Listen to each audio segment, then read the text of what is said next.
beneath the pale moonlight. News chat buzzes, echoes down the line. Politics and lies served with a twist of lime. Social topics burn, a wildfire untamed. Names and faces lost in the devil's game. Oh, can you hear the headline scream? A broken world inside his dream. The devil's talking, don't you listen too long. His words are poison, his voice is strong. Oh, can you hear the headline scream? A broken world inside his dream. The devil's talking, don't you listen too long. His words are poison, his voice is strong.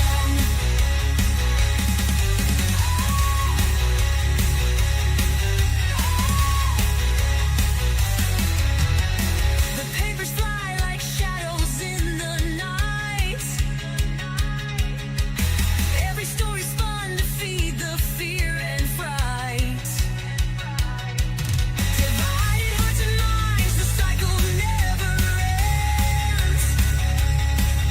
Another chapter written by the devil's hand.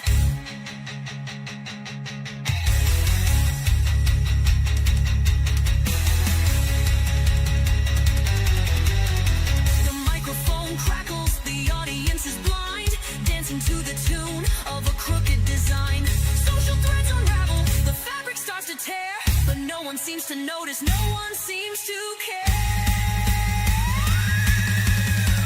Oh, can you hear the headline scream? A broken world inside his dream. The devil's talking, don't you listen too long. His words are poison, his voice is strong. Can you hear the headline scream? A broken world inside his dream. The devil's talking, don't you listen too long. His words are poison, his voice is strong.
Hello there, ladies and gentlemen. Welcome back to the Devil's Latest Issue podcast. I'm your host, Mr. Vegas. I'm joined as always by my wonderful co-host who didn't give me a countdown this week, which threw me off guard. It's Fat Man T. 1, 2, 3, penis. You're live. Thank you. Like you just went and you're up, and it's like, oh fuck. Like I got no warning. Usually the ones they've ticked for the other people on the show to shut the fuck up. That's still like I've been using it as like my get ready, go. You know, you're just like, nah, not allowed. Get fucked. Stumble, bitch, stumble. Like fuck you. Hello, people. Welcome to the world. And I saw the devil today. Everyone gets that reference of where that line comes from. You get a cookie. I don't. You don't? I don't. 5-Finger Death Punch, Wrong Side of Heaven? I'm not really a Five-Finger Death Punch guy. They're not really my cup of tea. Quick shoot through the news. Fuel plane crashes, killing all people on board. Trump's a deranged idiot. Well, we knew that for a while now, in fairness. Amanda Wexon, nicknamed the Witch, jailed after keeping teenager as house slave for 25 years. Nobody achieved that. Sounds about right. What we got?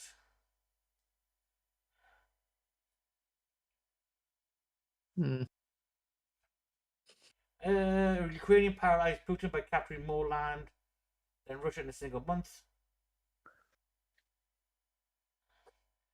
Iran's new supreme leader vows to avenge blood of Iranians.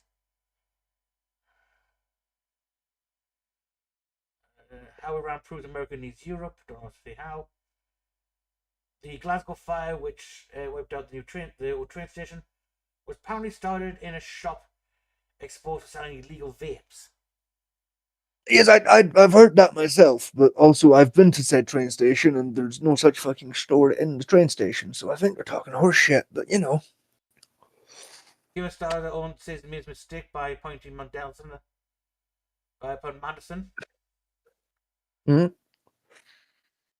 So he's showing he's less spineless by doing that. Well done. I mean, he's not wrong. Like it was a fucking mistake to put the pedophile in charge of anything. Yeah, it was. But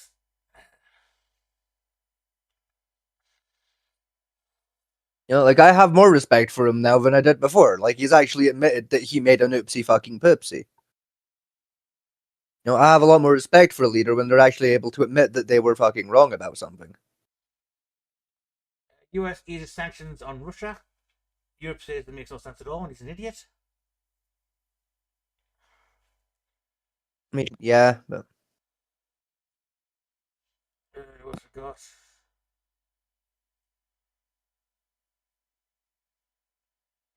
Glorified violence resistance. Outrage as pro-Iran hate march as ecstatic protest. mm-hmm.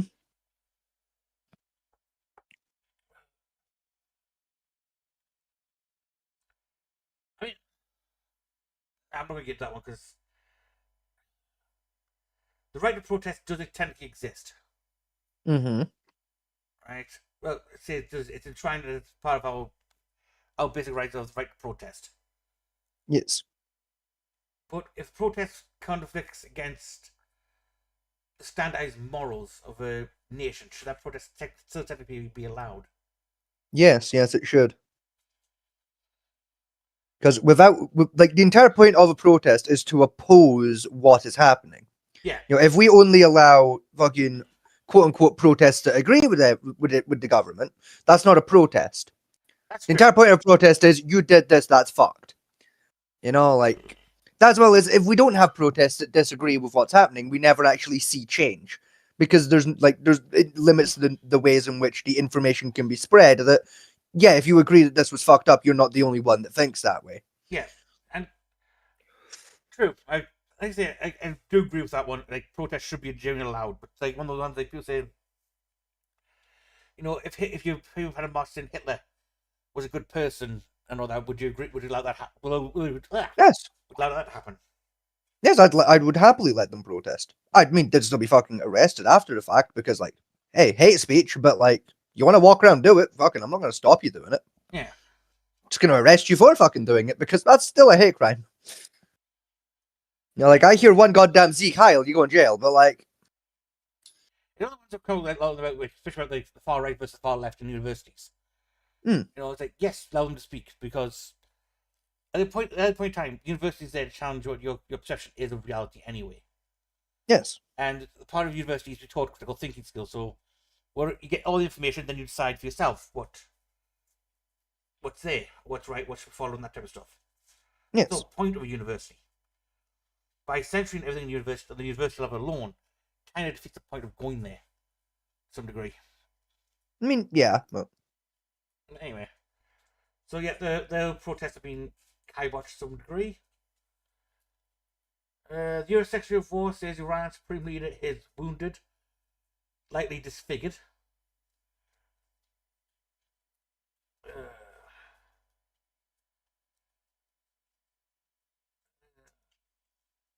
He's gone underground. Hegos mocks Iran's wounded supreme leader after dubbed speech. it's Hegseth, but yes. Hexef, the alcoholic. Yes. Peter Hegseth. He's a fucking dickhead. Like, remember that time he authorized the US military to fire on civilian fishing ships because they were, and I quote, supposedly cartel smugglers, even though he had less than no evidence to back that up, and after they searched the wreckage found no evidence to back that up, and no one gave a shit, and like, he was just allowed to continue being in charge. Yeah, they actually found. What, I remember. Yeah, what did they find? Oh yeah, it was fish. Yes. Fish. Fish. Living fish. Yeah. Because it was under the fucking water, where the fish live. No, they also did find the actual legitimate fishing permits to fish in those waters as well, which is Yes. equally horrifying. But no fish.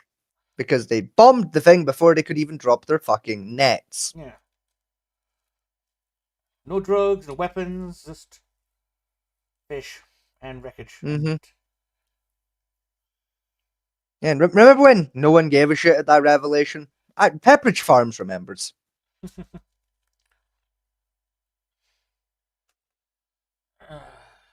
It's a fucking sad state we're fucking stuck in a fucking planet. Iran's new supreme leader is in a coma and has lost his leg. That's according to the Daily Mail World yesterday. Rub some dirt in it and walk it off, he'd be fine.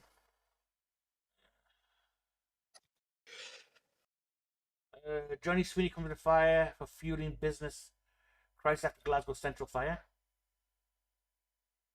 No clue, mate. Scottish politics, I don't keep up anymore.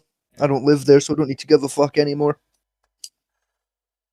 There could go in a vape shop caused a fire.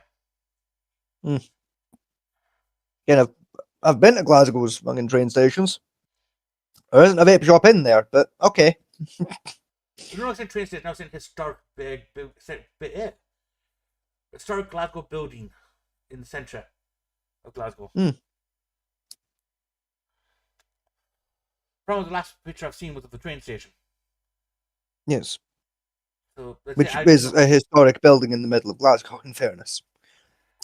Actually, look at the picture here. We were there, the Gay Pride March, actually. Yes. I'm just bringing up the picture I was looking at. Honestly, me being able to see it would also help, but also, yes, I know that, like, I know what you mean. I've also seen said photos. This one here. Yes. We were just down past them traffic lights. We were, yes.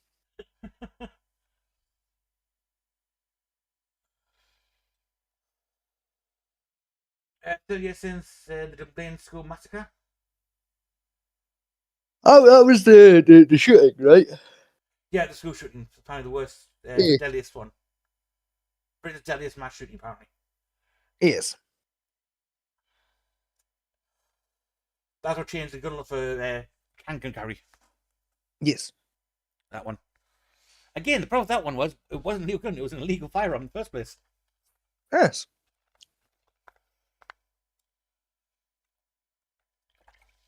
Some of the criminals don't care.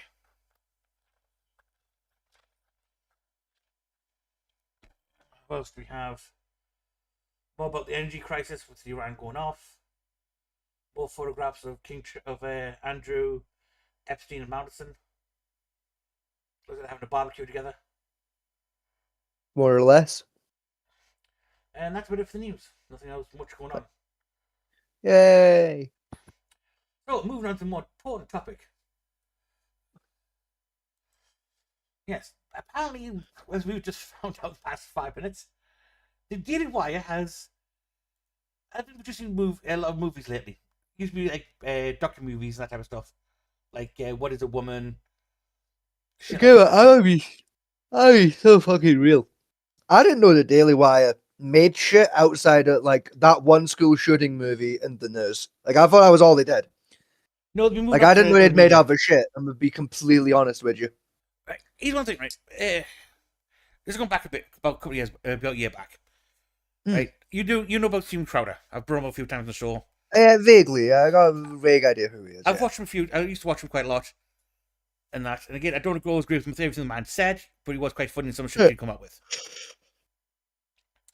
Right, when he left Blaze as part of his platform, hosting his platform, Hmm. he was going to sign a contract with Rumble. Not Rumble, the Daily Wire, originally. Ah. And then he read out the contract and how predatory it was against you best content creators. Hmm. Because they said if you've got a sanction by YouTube, right? The Daily Wire would fine you 7% of your earnings until the fat sanction was over. Mm-hmm. Now, given how liberal YouTube can sanction somebody, Oh yeah. If you speak anything against what they classify as the status quo, you're fucked. And that's what the Daily Wire generally does half the time. It was one of the worst predatory contracts I've ever seen, to be honest. But yeah, not just short. The Daily Wire has been getting to make it more to the serious case of Hollywood's a cesspool, so we're going to make our own movies, type thing, and our own TV shows. Fair enough for them. And that. And then a few more really start doing documentaries types, like that prick who's What Is a Woman. Yeah. There are a few others done that, but this is the first time I've ever seen I think it's a TV show more than anything else. It is, yes. It's I think there's currently 7 episodes, if I read rightly earlier, that have come out. I knew they made a film a couple of years ago there. Yes. That it was about a school shooting, and it's fucking laughably dog shit. Yeah, it's supposed to be a true to life story of the school shooting and how it happened. Yeah, and it's just not unironically the fucking the Columbine fucking movie is more fucking accurate to how school shootings work. But I did hear they're going to do a Waco and that type of stuff movie. oh, please don't make a fuck. I'm genuinely so fucking sick of hearing the fucking conspiracy nuts bring up fucking Waco. Oh yeah. I swear to God, yeah, okay, the FBI fucked it. It happened. Yeah. Get over it already. It's been fucking 40 years, for fuck's sake. Find a new fucking gift horse, please. There's a tactical error on the FBI side. Like I say, I don't give enough credit to the FBI agents, right, on the scene of Waco. Yes, it was a tactical clusterfuck. But at the end of the day, a madman in a house full of women and children still set the fucker on fire. I mean, yeah. There was a series of tactical errors made, but also it was 40 fucking years ago. I could point out other things that the FBI did wrong worse than that. Yeah. But anyway, so we have the actual trailer for said show. We do, yes. It's the Pendragon cycle. Yeah. Rise of Merlin. This is to be advertised as an anti-woke retelling of the story. Yes. I've seen a lot of Merlin stuff and type of stuff. I've yet to see a very woke version of that telling of that story, personally. But here we go. This land is in a welter of confusion.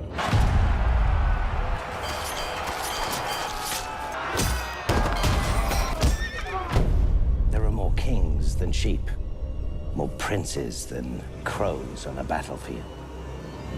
All seeking to snatch what they can, when they can, without a care for who suffers. Until this island is ruled by one who wields both justice and mercy, there will be no peace.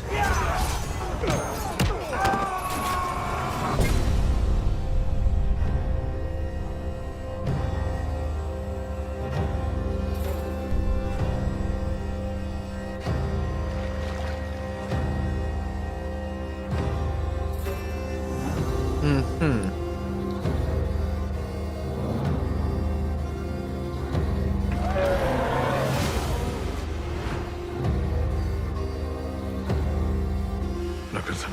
Boys playing the game of kings. They say they have the Merlin with them. Okay, I've had... Oh, wow. Oh.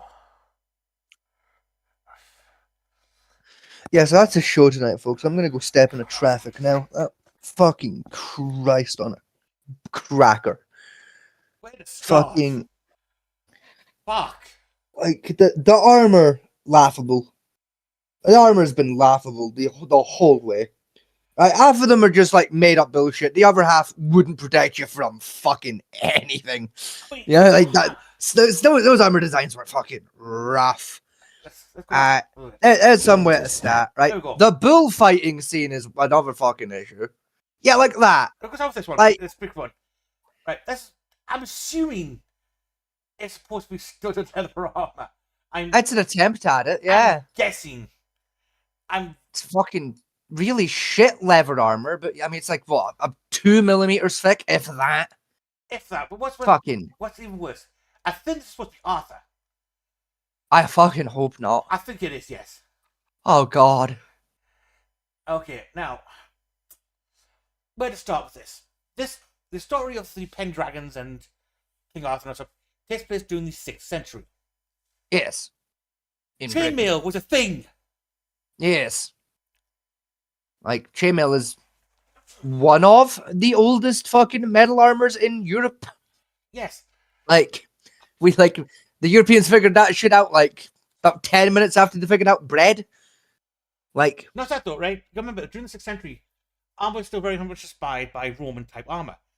So Yes. chainmail and segmented armor placed on generally on like your sword arm or your shield arm. yes, which, you know, like, they tried with that idea. You do have segmented shoulder armor, which, like, you know what? I'll give them points. Fair But enough. steel, That not looks fucking- alright. Not leather. Yeah, you know what I mean? And even then, for a leather version, that one looks alright, right? That looks like a decent bit of shoulder armor. It's not going to protect you from anything, because it's fucking thin as fuck, but it's there. They had a go. Fair enough. The rest of his armor, however, I mean, dog shit. Absolute dog shit. what gets me worse is the high buckler he's wearing on his fucking arm. Yeah. And it's like, why the fuck you got that up there? Like, assuming this is Arthur. Arthur's meant to wield a fucking, like, a longsword. Mhm. A two-handed weapon. No one-handed for Like- me. He was a duelist. Even then, longswords are more kind of, designed with the idea of two-hand the fucking thing, but, like, fair. Like, But also, kite shields existed. yes, and were Sixth far more century. effective. And he's a fucking prince. Of a fairly And wealthy on hor- kingdom. And on horseback at that, you're taking his, like, noble rank out of it. He's on fucking horseback. You want a kite shield by default anyway. Yeah. That's what they're for. They're for cavalry. Yes. Like, fucking... Oh. Again, the bullfighting scene is just... Like, why are we going to Spain halfway through this fucking thing? You go. This is what this thing is this. The Yeah. cavalry charge against a fort. Towards a fortified wall. Also, I mean, another issue is that siege ladder doesn't even reach the top of the fucking wall. That's like a solid 2 foot off the top of that wall there. no, you know my worst one, right? It shows that these guys have a concept of how battles fought. Yes. They got siege ladder, so obviously the head this out, the marching army has got to the wall Yes. and they're climbing it. Yes. So where's this army come from? The one charging towards horses. I would assume that said army, those are the guys that are waiting to climb up the ladder. The charge That would be my assumption. So are the cavalry charging against the flank of the marching? That's my assumption. My assumption here is that the guys in the cavalry are reinforcements to help the besieged, the besieged territory. That's my assumption there. Yeah. They're still wrong because you wouldn't charge straight into the rear flank. You'd come in from the side, so you can get more people off guard and max damage. But you'd also be turning off so you don't run straight into the fucking wall with your horse a lot earlier than these deckcards are. But hey, it's fine. So the charge then, there's again a short bastard sword with a swing on the Yeah, horseback. which I've seen weirder things get swung from horseback. I can let that one slide, honestly. Fair. All right, if you can swing a gladius from horseback, we'll let it go. There are more kings than sheep, more princes than crows on a battlefield. That part is true. During that period of time, there was 500 AD. It's just there's hundreds of kingdoms right, out there, each very small kingdom. That is true. All seeking to snatch what they can, when they can, without a care for who suffers. until this island is ruled. Now, next point is the Celtic shit. Yes. Celts are pretty much wiped out by this point. I mean, yeah. Pictish stuff, maybe. Celts, you're gonna struggle. You're gonna struggle to find Celtic shit around here. Yeah, and you gotta think, look at the Celtic. Fuck off, man. This is sunburn. I say it's got like the Celtic necklace. I mean that I can believe a bit more of like Yeah. Celtic jewelry you did see going around at the time period still. Like mostly as like heirlooms and hand me downs, like that had been like nicked. But like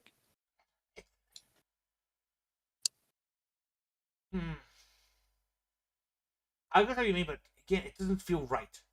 The time period they're aiming for this.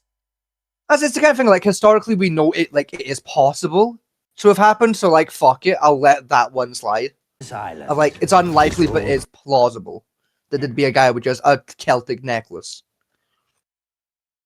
Again, in the 6th century, cavalry charging wasn't a major thing. It was a tactic, Yes, yes, it but was- not a major tactic that everyone used because horses were still quite It- expensive. Yes, it was incredibly expensive to set up cavalrymen because, like you said, horses were expensive and you didn't have massive kingdoms, you had counties. Yeah. So more like you have ground combat troops. What? A horse might be used to carry a king in a battle. But they would get off the Yes. fucker to fight. He wouldn't fight on horseback.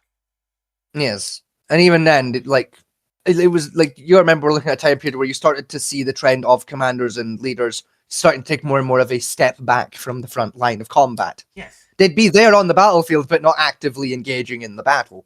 They were in the back planning it.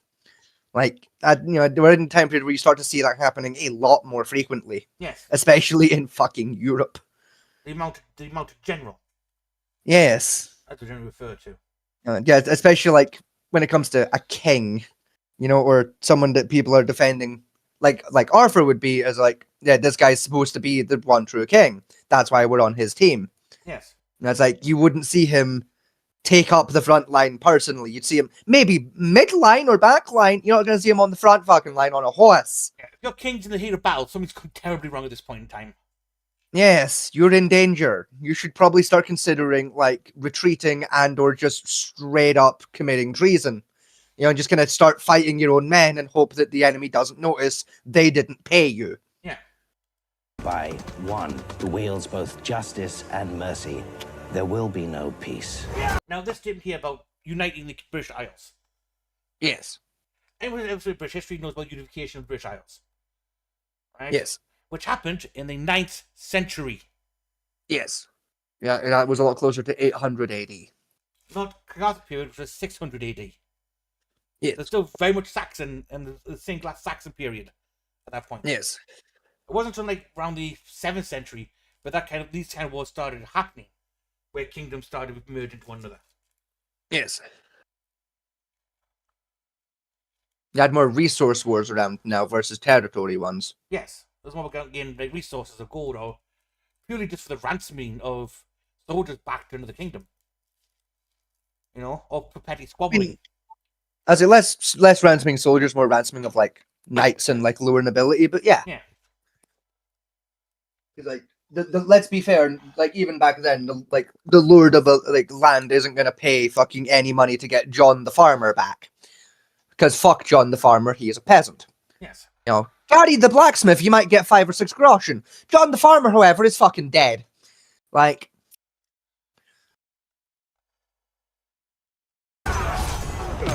I'll give you a period like now. Takes place what, around the 7th century?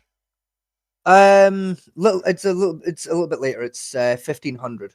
1580 something. I think 16th century then. it's set during the Bohemian War. Yeah. Like with Wenceslas and Sigismund. If you give me 1 second, I can tell you exactly what year it is set in. Let me tell you just now. Just give me just 2 little mementos here. 2 little itty bitty little moments here, just while my game loads. My internet, sorry. 2 itty bitty teensy wincy itsy bitsy spider that climbed up the water spout because down came the rain, and then it washed the spider out. Yeah, and then out came the sunshine and dried up all the rain, and the itsy bitsy spider it tried to climb back fucking up again because it learned nothing, the stubborn fucking thing. Would you load, Google? Jesus fuck. Like, come on. This was supposed to be a 2-minute fucking adventure. Come on. Load. What the fuck is going on? Where is my internet? I'll just go to my phone, shall I? Probably faster. Fucking probably. Low key. Here we go. Right. Early 15th century. Thank you, Google. So that We already knew that. Here, 1403. yeah, that was 14. The fir- 1400. Yeah, the first game is 1403. So the second game, you're probably looking like 1405, 1406. So anyway, so next scene we've got here posed on. I don't know if you can see. We have Roman legionnaires. Yes, for some reason, the Roman legionnaires have arrived. And it looks like a battle For occasion as well. some reason. Yes, which I mean, like, maybe, like, there's going to be, like, a flashback scene at some point in the show of, like, there's, like, maybe an older guy that was there who is now, like, maybe Merlin was at the battle and he's, like, recounting the story. No, this is Maybe. probably the third time I've seen like active Roman soldiers and going forward in battle with somebody. Yeah, it's like, maybe there's going to be, like, a lot of Hang on. flashbacks, like, from Merlin, I want to check you my know? times. I'm pretty sure.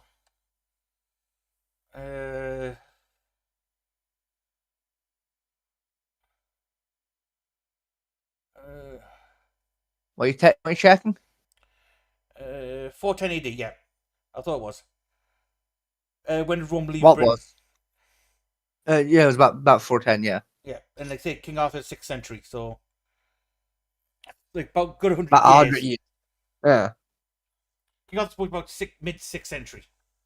Good 100 years after the Romans already left the British Isles. You have Roman gladiators. Again, just like we're in Spain for some reason. I'm pretty sure it's supposed to be Rome. No, I'm gonna go with Spain because we watch her have a bullfight, which the Romans didn't really have women doing that. Didn't really have women do gladiatorial combat in general. To be fair, it and was not- quite a rare spectacle that would And occur. not dressed like that. Yeah, certainly not either with two plebs just kind of on hand for no apparent like, what is their jobs right now? Like, they've got no weapons, they've got no fucking armor, so they're not guards. What's their job? I like What are they doing? This one here, right? All of the thing. This here is checking out her ass, right? Yeah, you can clearly see he is just staring at her ass. Yeah, This one's like, what the fuck am I doing here? Why did I get paid for this? yeah. He's like, I wasn't paid enough to do this shit. I was in acting Like- school for this. My job's to stand here, and I didn't get paid enough. Like, I feel that guy. Like, me and that guy have the same spirit animal, clearly. And then we're back to what I'm assuming, given the throne style, is Viking somewhere-ish. I mean, maybe like Middle Mercia. I know, like, Middle Mercia had a bit of a Saxon period there where they got very Viking-y. Like, eh? Again, But then, no, given the guy on the throne's wearing a fucking kilt, yeah, that is also gun kilt as well. By the looks of it, yeah. the blue. No, that's a great. Oh, you meant the clan. Good talk. Maybe. I'm not that clued in with my tartans, so I couldn't be certain on that. But that's a great kilt. So they got that right at least. Like, he's wearing the right kind of kilt for his position. Yeah, but also like the stage. I mean, I don't know any 6th century had that kind of stonework for the throne, Yeah. or that in the middle of the fucking great the royal chamber. I mean, the fire pit in the Great Chamber, I can excuse of, like, it's a common thing in fantasy things, so, like, fuck it. Like wizards aren't real, Merlin wasn't real, we can let the fire pit go, I suppose. I don't want to hear none of this bullshit of, like, oh, there's historical records of a cunt named Merlin. I don't care, he wasn't magic, fuck off. I treat it the same way as Jesus. Just because there was a guy around the same time that matches the description does not mean the book is magically true. It's not. He's not real. He was a charlatan and a fucking hoodwinker.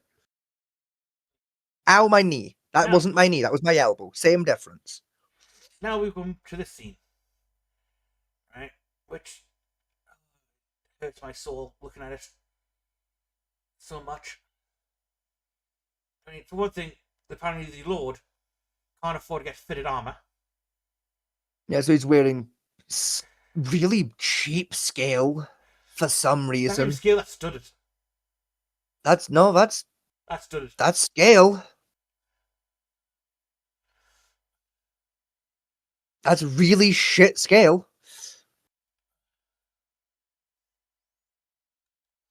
It's also the exact same armor as the guy closer to the fucking camera frame, which is also fucking scale. Yeah.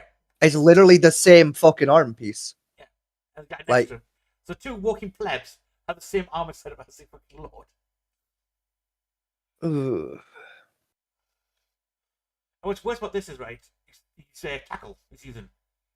Mm. He's using a standardized riding tackle for a warhorse. Yes. Which again, historically, yeah, it happened.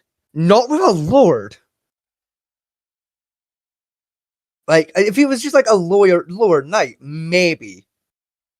But like again, with how he's dressed, he's clearly supposed to be a fucking lord of some kind, Yeah. not a knight. Like, what the fuck? And I'm guessing that these people here are Pictish. Pictish, by looks, how the Pict-ish. Pictish. Pict-ish. Yeah, looking by the wearing of the, Yeah, the tartan. and the guy over here is doing the same thing. There's a couple guys down there doing something similar. Just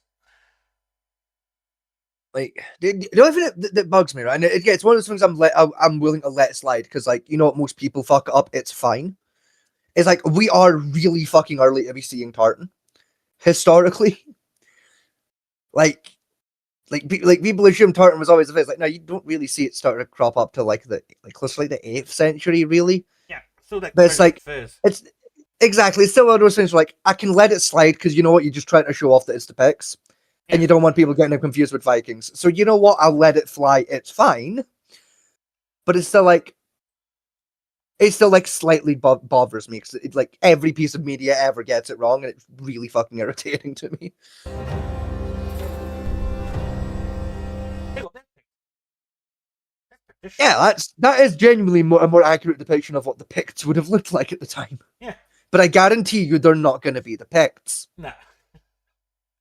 I guarantee I know there'll be a Druid clan of some kind. Do you know what's genuinely more likely? And I really hope I'm wrong. Uh.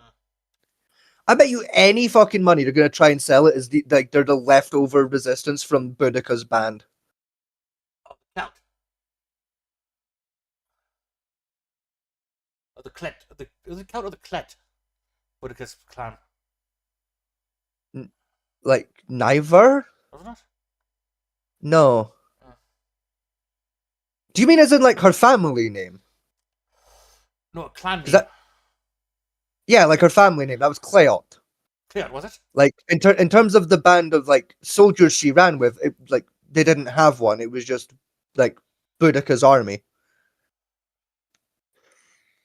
Probably. Yeah, probably right with that. We won't go with that one. Given how they're doing this. But again, though, Boudicca was like wiped out, like first, even first century. Well, she was killed by the Romans, so. Yeah, and so that was what? 100 BC? Uh, 300 BC? No, it was still during the AD period. So it was during the occupation. Or the Roman occupation before they fucked off in 400. 410. So it would have been about 360, 370. AD. 430. 43 Four- AD. 43 AD. Right. Even then.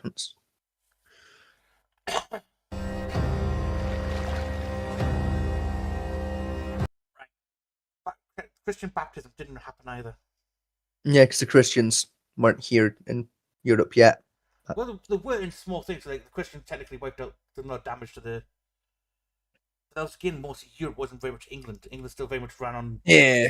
Celtic belief systems. Yes. Now, like the Christian takeover didn't happen until it was like the 900s, 900s when the Christian faith really took off in Britain, where like most of the lords were Christian now. Yeah, because it was that was when the sparks of unification of the British Isles was the Christendom coming in. Yeah, and then it was I think it was like 960 AD was the Saxon eradication. Mhm. If I remember rightly, where like Yeah. they basically like wiped out like the last Saxon settlement like just outside of London. Yeah, pretty much. Yeah.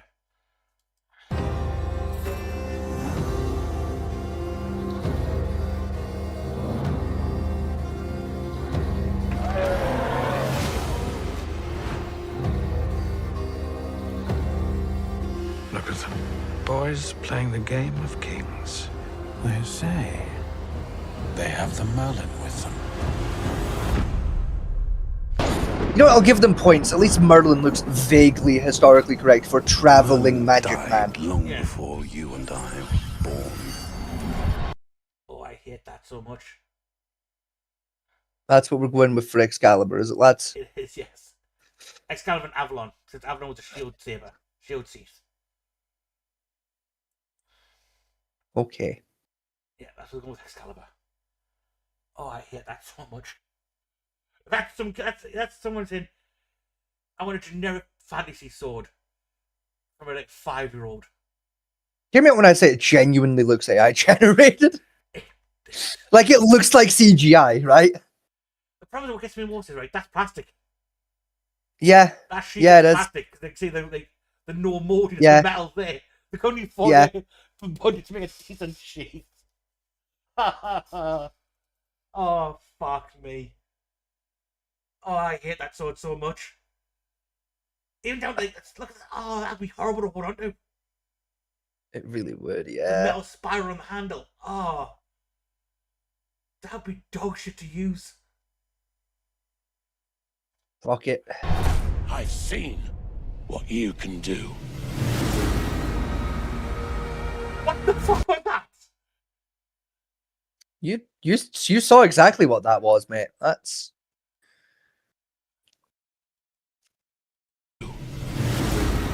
Arthur drawing Excalibur from Avalon and causing a shockwave that throws about 30 18 dudes. people.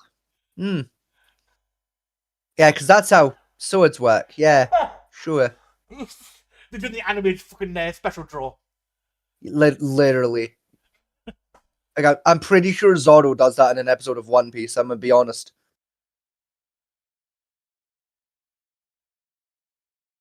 Like, okay. Do you know what makes it worse? I'm gonna pirate it later. That's what makes it worse. I'm gonna pirate this show later because I have nothing more than a morbid curiosity. Sorry, Mrs. Vegas. We're ranting. Oh, what's me woman for saying? I genuinely don't have the stream up. To be facetious in chat. Ah, My life for real. Hi. I wonder if I could type out the entire B movie script before you all look at the chat. Then, honestly, yeah, you probably would have actually been able to pull that off. according to the Unknown Lord's regulation, there's no way a bee should be able to fly. Its wings are too small for its fat little body off the ground. A bee, of course, flies anyway because bees don't care what humans think. Impossible. Yellow, black, yellow, black, yellow, black, yellow, black. Genuinely the opening to the B movie script. Yeah.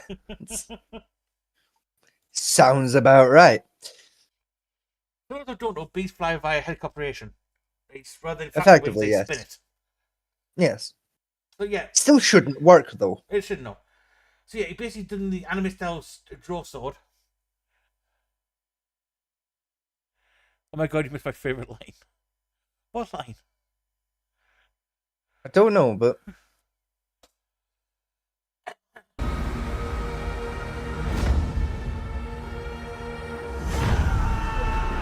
face.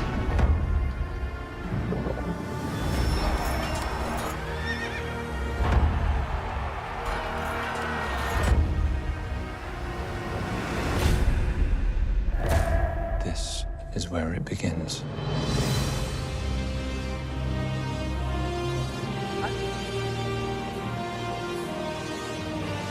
God, every fucking frame of this trailer just looks like ass. Oh, that's Excalibur, apparently. At least that's semi-functional as a sword. No, it's not. I mean, Like, A, it's the same fucking sword, and B, it's not the same sword, it's a different sword, actually. no, it's the same one. It's not. It genuinely it. The only difference is that one's fucking white, the one before was yellow. They are literally the same fucking sword, though. You know, the guard's different, the pommel's different. That goes They're with the blade. really not.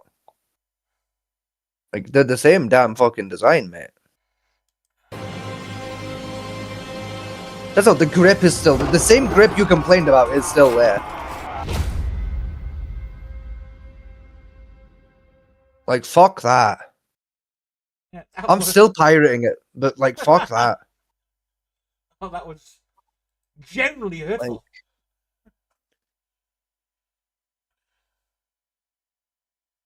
Fucking fuck it. Like, I'm still pirating it, but like, I'm not gonna enjoy it. Oh. That's... You're just going to hate watch, are you? Yeah, more or less. Hey, episode 5 teaser. You got fucking Centurions. Fuck it. Fuck it. I don't care anymore. Oh. Like, I just want it to be Monday so I can buy the DLC to my fucking historical video game that lets me run a blacksmith shop. Okay. Like, that's unironic, right? Unironically, right? This is the thing, right? Right? Like, fuck you, fuck the show. This is what I'm talking about now, right? Like, it's like, as you and the people at home know, I've been playing a lot of Kingdom Come Deliverance too the last week and a half, like 2 weeks, right? Like, I have lost a terrifying number of hours to this game, right? Because I am genuinely having the time of my fucking life. It has been so much fun. Like, I'm in like the mid game now. You know, like we're like things are starting to get like kind of tricky, but not too bad, right? I've just got to like the map expansion, Yeah. like in the storyline. It's really quite cool, right? I'm having great fun, right? I've hit the first major city, right? And the first major city, there's this little building, right, that you have to walk past a couple times during the story in this big city, and it's burnt down. Right? It's like the burnt down remains of what once was a building, right? And like I was curious, and I was looking around said building, trying to figure out like, is there like a quest attached to this? Like what is this building and why is it here? It's very interesting, right? The thumbnail for that is photoshopped. Anywho, so fucking yeah, like I was trying to figure it out, and like I couldn't find anything while I was in the game. So I gave up a little bit. I went on Google and I googled it. I was like, what the fuck is the story with this building? What's going on, right?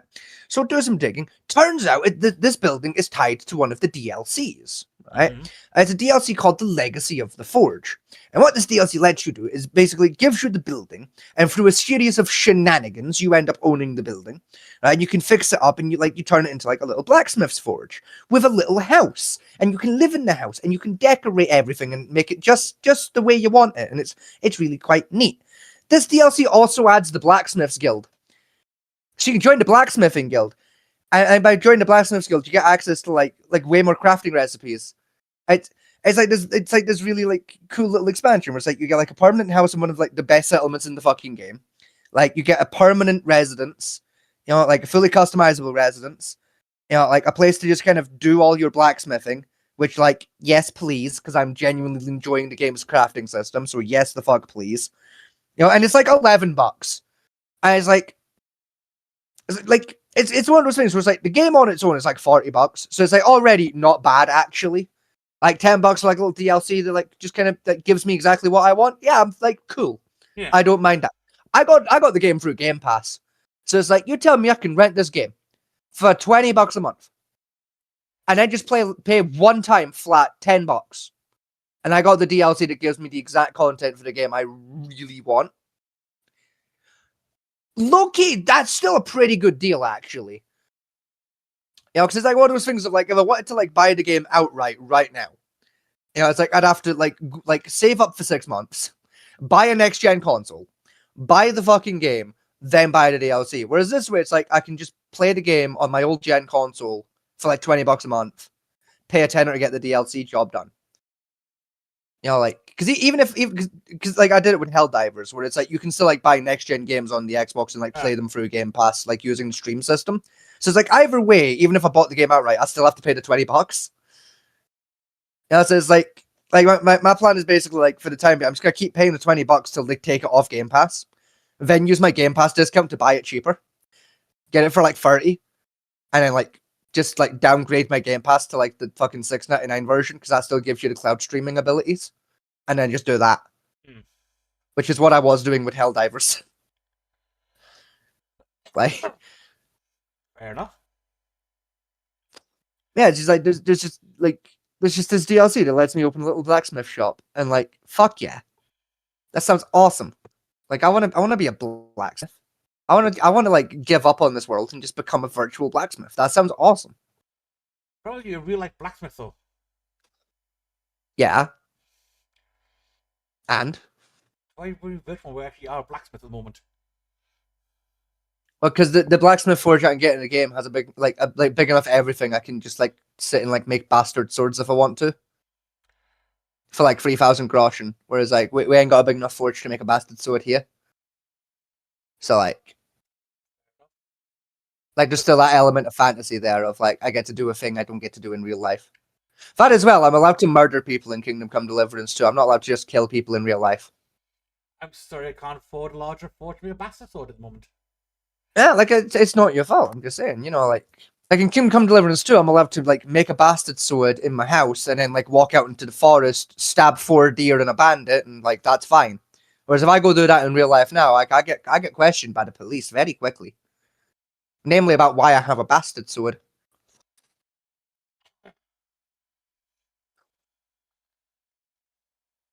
Now, yeah, there's one thing Was I've like- been a lot more lately. Probably with my thing about Forge and Fire, right? Ah. How the catastrophic failure of the sword, and how the swords are badly made. Yeah. I want to point out something for people at home that are not sure how weapons are supposed to be used. Is the tests they do in Forge and Fire, they were designed in a way to actually break the damn things. Yes, that was kind of the entire competition, which you have to make a sword that can withstand punishment. Yeah. Like A normal broadsword would not be beaten against a solid wood oak and then jammed into the dirt and snapped in half. yeah. I mean, not on purpose, but Not on like purpose, no. it's the kind of thing of like with the oak slamming thing. It's like, yeah, to be fair though, like if I'm in the heat of battle and like I catch like the rim of someone's shield, it's gonna be about equivalent to just hitting a fucking oak tree. So like fair, That's actually. probably like, they actually did have some tests with like, oh, okay, I'm going to whirl the sword on the shield a few times. See Yeah, what damage happens to the sword. Fair enough, that's a decent test, yeah. right? But I think I'm going to get this rapier, and I'm going to pouch it against this medieval plate armor. Yes. That's not what that sword was designed for. Correct, but also like it's the theatrics of it though, mate. Like if they kept the test always historically accurate, it would only be fuckheads like us that watch it. You know, like they wouldn't make any fucking money, would they? Like, because normal people would get very bored very quickly.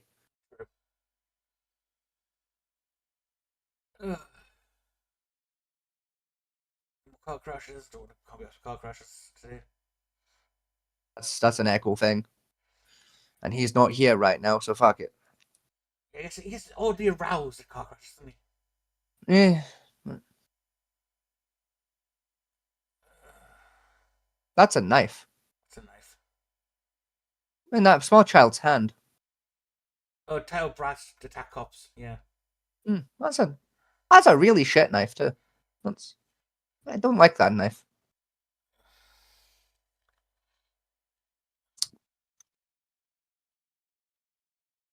Oh, the Disney adult thing. That's not really that fucking thing. The we fuck did. you on about?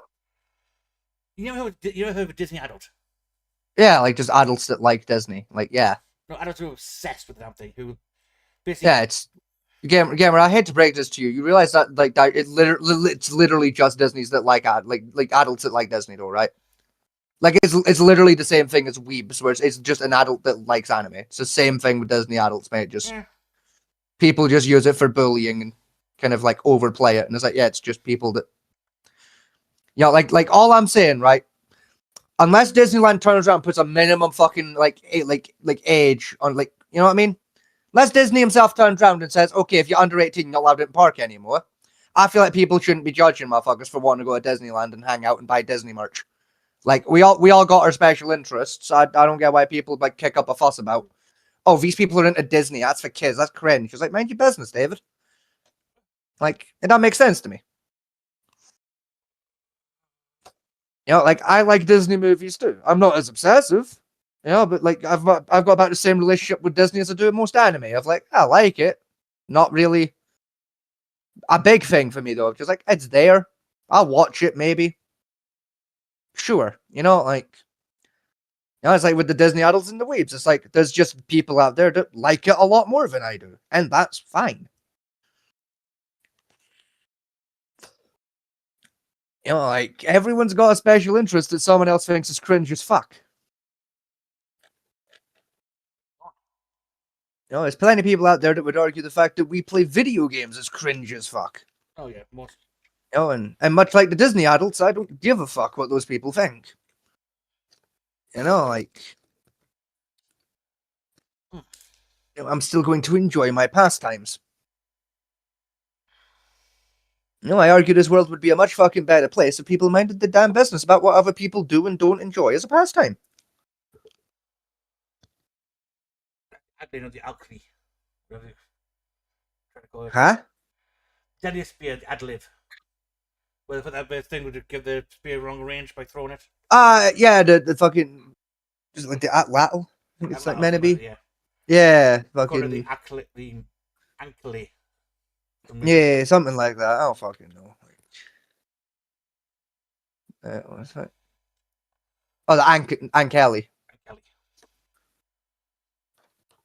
To be fair, that is a name I've heard for it before. So like, I don't know, but I always heard Adelaide. Atlatl, sorry. as I've heard a handful of names get put out for it. So like,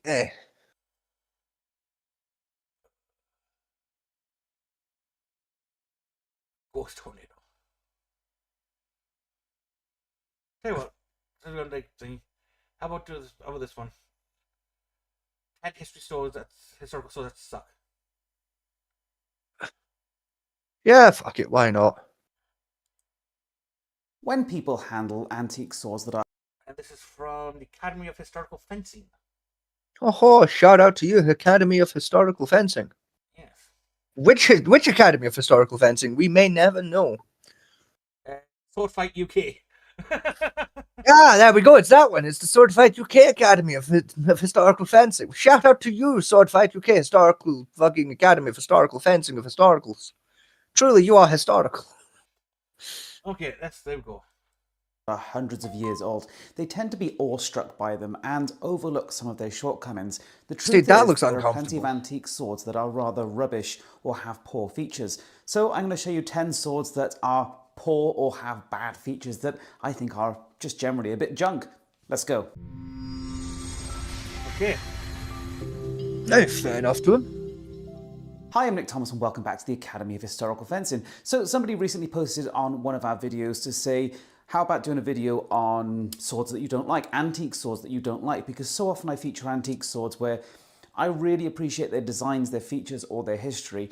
But the reality is that when it comes to antique swords, throughout history, whatever type there are swords that have poor design features or are bad examples, are badly constructed, have flaws, and that's what we're going to delve into today. Now, I think it's really quite an interesting topic because yes, there's this assumption today that, you know, a sword is something you're going to, depend on in battle, use to protect your life. Surely everybody would have a high quality sword, particularly. Not for me. So, it would talk about military standards by itself. A sword is a disposable weapon. And you still want it to be fairly high quality though, so you don't have to replace it every 2 fucking minutes. In fairness, like his statement is still fairly correct. Yeah. Like you would still buy the best sword you could afford if you were going into battle. Yeah. If they had the money to afford it, and the reality is that was not always the case. Now I'm going to only show you swords that I own or have personally handled, because I don't want this to be a speculative video where I just judge it based on photos of examples. I want to know how they handle, and so I can tell you exactly why they suck. Let's kick off with this British infantry officer's sword. So this is sometimes called a flank officer's sword, but it's See, a I'm with type him, of 'cause that looks like that would non-regulation infantry Infantry. officer's sword that was common in the Napoleonic period for infantry and naval officers. Now, why does this really suck? Well, it simply comes down to this outrageous amount of curvature, and it looks cool. A lot of people Honestly, really that's like fair. very curved swords, and there are Yeah, again, that was mostly designed for like horseback type thing where they'd go deep in and scoop right round or like over the top of the edge of the ship type thing. It was designed for. Even then, it's like that curve looks like it's designed for such a situational circumstance. It's like, yeah, It it was, kind of yes. it kind of does make it a lesser weapon, really. Of like, it's just not helpful. I think the idea was apparently a short profile, so it's Hmm. easy to carry. That's what's got a tiny handle for one-handed. But Yeah. have the longest cutting edge possible. That cutting edge is still about good 30 inches on that cutting edge. It's about that, yeah. And a package designed roughly 20 inches technically from handle to tip. On its say Give or take. control length. You know, I do agree. I do fucking hate it. It was a bad representation of a sword. But there's a lot of people It's not that I love it. hate it. It's just not for me, you know. Like, There's a lot of people swear by it and say it's a beautiful sword and a very functional weapon. It's like, like I disagree with those people, but like it's a personal preference thing, really, for that. Like with me, like it's a bit over the top for my standards, but I'm sure it does its job. Let's be fair, a sharp bit of metal's still a sharp bit of fucking metal at the end of the day. True. But like, my nana's so sweet. I love her. Oh, good. I was reading the chat. fair. I wondered what the fuck you were on about there. Like, I thought you were having a little fucking episode. I was like, fucking, I'm no fucking expert. I'm pretty sure your nana's been dead a couple fucking buddy. But Okay. like, Oh, yeah, I've got think we're pushing about what 40 fucking year for that. But like, I don't know. Like, 25 from you. We might down on the website. yeah, like, yeah, I thought you were having a little episode there for a second. Like, kind of deep, like age regressed on me for a minute. But like, no, I'm with you. I'm with you. Again, technically, this sword's like very like over like, from the shoulder down, type long, heavy swings Yeah. type thing. There are parts of the world where extremely curved swords were popular, things like the Kilich and the Shamshir, but the way that British ones were often done is kind of rubbish. So if you look at a Kilich, for example, typically the blade will be relatively straight for the first half to 2/3 of its blade length, and then it'll go into an extreme curve. And what that means is that this straight section gets you some of the advantages of putting the blade on target in a straight line, whilst having the advantages of a well-curved blade that delivers a really vicious long cut. But when the British were inspired by the Kilich and the Shamshir and they started making their own, they tended to curve them immediately from the guard, so it's kind of an even curve from here, and it ends up with not just an outrageous curve, but a curve that is actually directed so far back that it's kind of easy to stab yourself with the point. Now, that's not the biggest issue with the sword. The biggest issue is that if you have this much curvature and badly designed curvature, as I've explained, it's very hard to get the point on target quickly because the point is basically, the edge here is trailing well behind you. You lose an awful lot of reach. It's simply a bad design for a well-curved sword, even though well-curved swords can be quite good. And most importantly, the British military systems of the time were teaching a lunge-based system where you use reach and try and reach for your target and fight them at the maximum of your distance.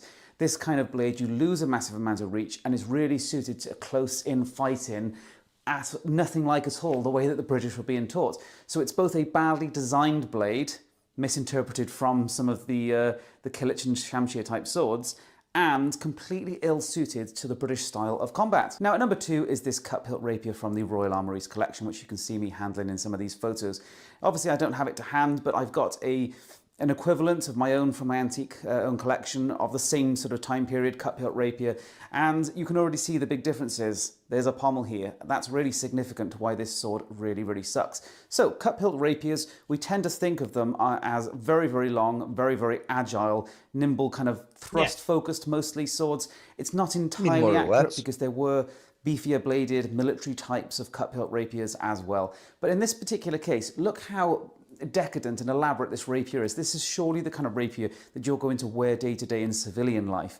And yet, because it has no pommel and this kind of pierced metalwork that's hollow, there's very little hilt weight. So this sword, this rapier, weighs just over 1 kilo, which is pretty much exactly what my one here weighs, but it has no pommel counterbalance, and the blade is relatively broad for this type of sword. And that means the balance is out there at 7 inches from the crossguard, which, you know, my example here is 5 inches, Yeah, which that is more does typical sound of what you'd that expect does on a sound fun. rapier. 7-inch And out. so Ugh. Yeah. it feels very cut-centric. So And a very maybe light handle as well. Yeah, that. I don't. Yeah, that wouldn't be for me. It's one of the ones more design, less functionality, I would say. Hmm. For that type of weapon. Probably made more as like a decorative piece for like an event, like a gala. Yes.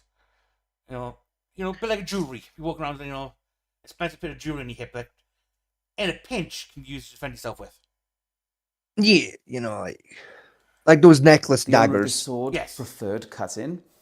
But ultimately, a rapier, even when it can cut well, should still be agile, nimble with the point. And this rapier in the Armory's collection is so cumbersome, it's so front-weighted, it's so awkward to get the point online, that I think it is a massive compromise for the fashion of having that, pommelless design, which I think massively compromised the handling characteristics of this sword. So it looks beautiful, but yeah, what a compromise for fashion. On to number 3, a British Spadroon, or 1796 patent infantry officer's sword. Now, it's really common to hate upon Spadroons, and sometimes it is justified.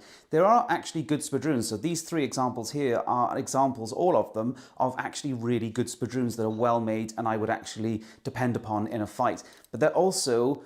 The design is prone to bad examples, and there are many of them. This one shows you so many of the awful features. Now, it's not an especially lightweight example. Sometimes Spadroons are excessively light, and we'll get onto that in a sword later on in this video. But this example has all of the other bad features. So, let's first talk about this.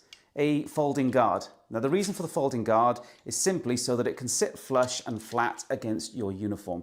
So this is... Yeah. I remember those. I mean, you know what? I don't hate the folding guard idea. Like, at least it folds towards the blade, not towards your fucking hand, so it's still it would still block shit for you. Once, baby. I Depends on the hint. guess. Like, Yeah, but could have went for extra half cup guard if they wanted to do that. Like a half clam design. yeah, which even then, to be fair, it's one of those things giving of it'll block once. It's true, but also if I block with that and it snaps off, I can just adapt how I'm blocking. Yeah. Actually block and parry with your fucking blade then, like you meant to. The handguard's meant to be a last resort kind of defense anyway. So it's fine. If you block with handguard, you fucked up. Is kind of the idea behind the handguard anyway. But it's one of those typical things of swords still be made for soldiers. But guns were something more prevalent on the battlefield. Yes, it's you didn't have to worry as much about the sword's functionality because it was becoming a thing of a sword in general was a sign that you'd fucked up if you were drawing it. But most times swords that sometimes still use was more ship combat where more like your powder gonna get wet or shit like that. Yeah, or just there was a boarding going on, so it was close quarters anyway. A fucking musket wasn't going to be much help to you. Yeah, the Spadroon is one of those ones that was developed during that era of when guns started to come more in and armor came less things. I was idea of military okay, every officers need this thing. How cheap can we make it? Yeah. Machine pressing started. Hammering started coming into effect now with steam engines started taking basic effect. is a comfort issue from day-to-day life. Although ultimately it's a massive, massive compromise because it's a very, very weak hinge. It's very easily broken. You find lots of antique examples where this is missing, and also they get a bit floppy. It's quite lame. And realistically, it's not that big a shell. Small swords were worn with fixed shells all the time. And if you have the correct belt, you can have a fixed shell design. Loads of these Spadroons were fixed shell. You see in my good examples there. So I think this is a ridiculous compromise just for comforts that was unnecessary. It's terrible. Next thing, the grip here. So the grips on these Spadroons were originally wire wrapped and they feel really comfortable. They grip really, really well. But for economy measures during the Napoleonic Wars, bear in mind the Napoleonic Wars were a massive escalation of conflict in Europe, they started making economy versions, and that's what is on this one here. So this is just a flat piece of metal that has been pressed into shape to give the illusion of being a wire wrap. And they are prone to slipping, breaking, tearing off, and most significantly, they're really smooth, so they don't have the sort of grip retention that you would want out of a wire wrap grip. So it kind of looks the part, but it doesn't actually do the job properly as a fighting sword. During that period of time as well, most people hand out Taiwan would have gloves on. Yeah, and even if they didn't, like, honestly, if you're getting disarmed and your excuse is, oh, my sword handle was too smooth, frankly, skill issue, I'm gonna be honest. Yeah, skill issue. Exactly. Like, you've got a D-guard there. How the fuck you slide out your hand? yeah, you know, like when we do like our practice dueling, like Yeah. how often have we disarmed each other, like in a fight? We're like, it's been like a flat, your sword's over there, get fucked, because Yeah. it came out your hand. Like once each, maybe twice. Yeah. Even then, And like our handles are smooth as fuck because like Yeah. they're made of foam. Even then, when we're using the cutlass, recently got. Right? Yeah. That's got a very, very smooth hand compared to everyone else, all the other ones we have. Oh, it does, Right. yeah. Like, And they say, because of the D-guard, you have your hand might slip down to the bottom, which is uncomfortable a little bit. And I have to adjust my grip. But it's not flying out my hand. With that. yeah, exactly. You know, like you're able to kind of like readjust. Like it's fine. So, those are the couple of issues with the hilt here. Now let's get onto the blade. So the idea of the Spadroon is that it's incredibly agile. It gets to the target first, whether it's cut or thrust. But when it comes to the thrust, you need relative rigidity in the blade. If you look at the Napoleonic period, thick fabrics were often being worn. In fact, it's one of the coldest eras recorded in recent history. Great coats, for example, were often worn. Thick layers of wool fabrics. You're not going to penetrate those kind of fabrics if you have a particularly flexible sword. And some Spadroons, The this one fucking is a neighbor perfect dog has started example, fucking howling, are that's why. outrageously flexible, okay? Now, that is absolutely horrific for a sword where you're going to do lots of thrusting. So just all I'm sorry, round... right, but hey, hang on, Echo, enough. I said, go from a biscuit or something. Get my shot up for 5 minutes.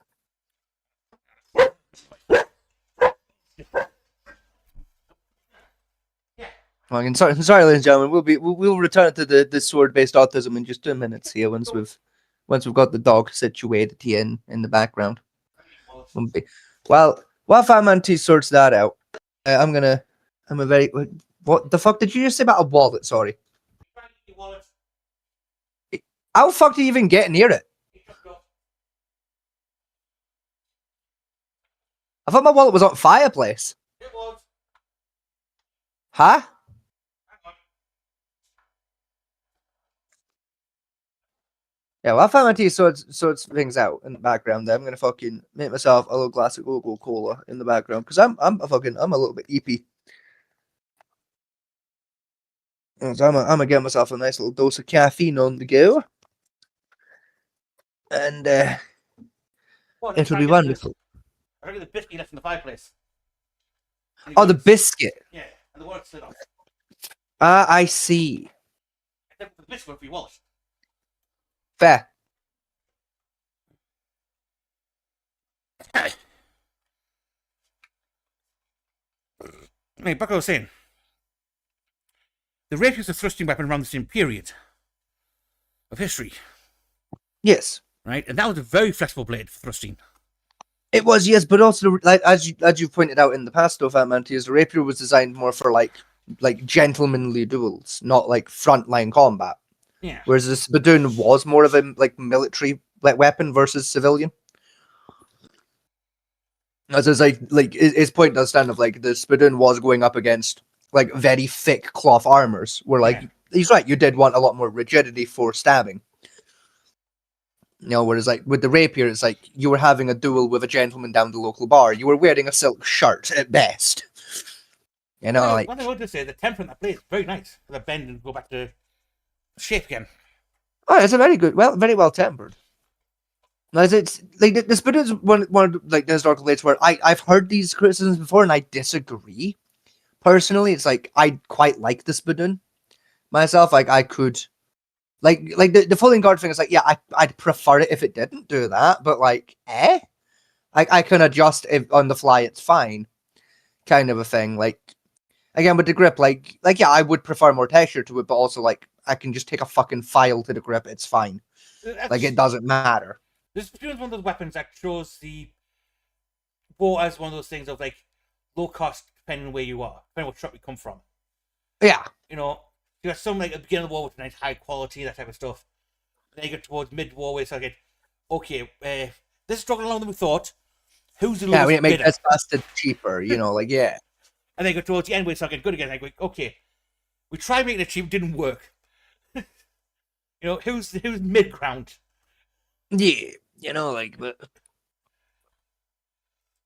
This is a disgusting example of the Spadroon. It's way overly flexible. The handling isn't particularly great. The shoulder is too thin at like 6mm. You'd often expect 8 or 9 on a good sword at this period. The folding guard is absolute rubbish. The economy of grip feels terrible.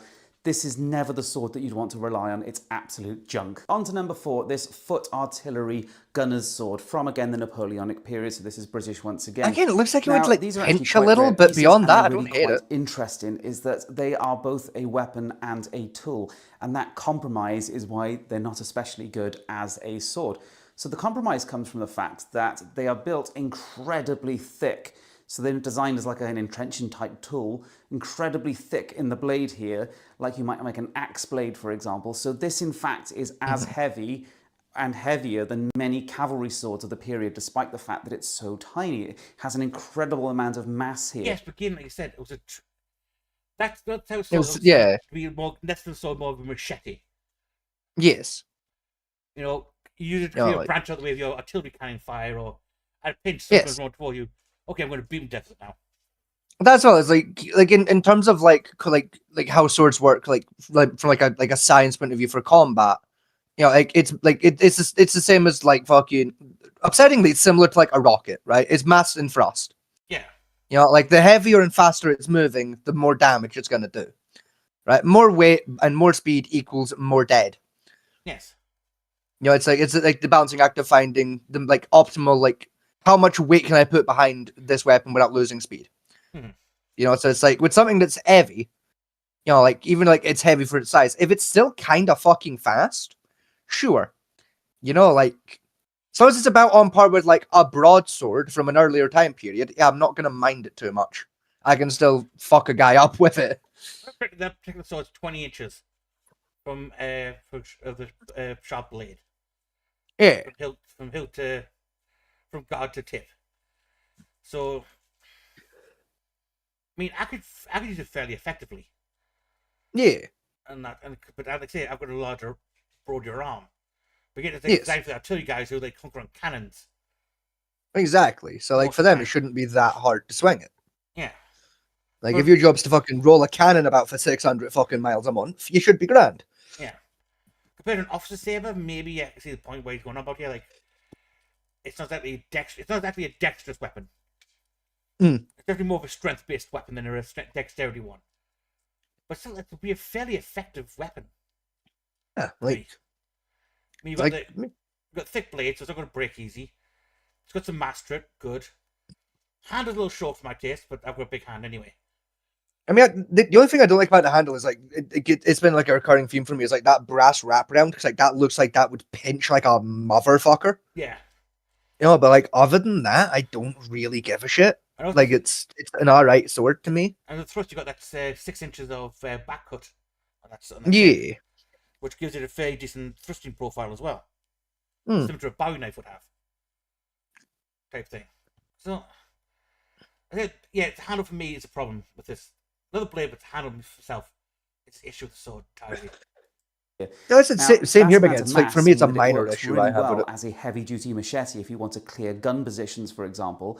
But if you want to use it in a sword fight, it lacks the agility that you'd want. So when it comes to swords, agility is so vitally important. It's one of the core characteristics of most sword designs. So say an axe might hit harder, but it's clumsy and cumbersome in mass distribution. Swords you expect to be nimble. And the perfect example or comparison with this is the same disagree. build type of the same era, but this sword above here, forget the fact that it's curved. I know he's come. I would think he's come from fencing, so he's come from the dueling standpoint of it. Yeah, I mean, like, for the time period, he is right. You did see more of a, like, stretch towards agility for your swords. Yeah. But, like, saying all swords overall, you expected agility? Fucking God, no. No. God, no. Swords were very much designed with universality in mind of some blades are going to be, like, made with agility in mind, others with strength, some durability, because every sword does a different job, because they're for a different person. You know, if all swords were, like, universal, there'd only be one fucking sword. Yeah. There'd be one design. The fact that there's many different designs kind of proves that very point of swords are designed with different people and different users in mind who have, again, different jobs and also different preferences. Yeah, I mean, like, you go back to some example you don't use, like, you have the bass sword, which is a go-to blade, not exactly the sharpest and most balanced sword, but it gets the job done compared to the Exactly. You have the long sword, which is more of a one-on-one combat sword, or Yeah, it's far more elegant. fighting sword. Then you've got stuff like the claymore, which is an area denial weapon. Yeah, No. or the Zweihander, which again was pretty much the same kind of a job, just Yeah. a little bit faster. Then you have the Flamberg, which was purely designed as an odd cut type edge geometry, so maybe harder to, like, stitch wounds together, or Yeah, easy to it was cast basically a fuck you in particular sword. Yeah.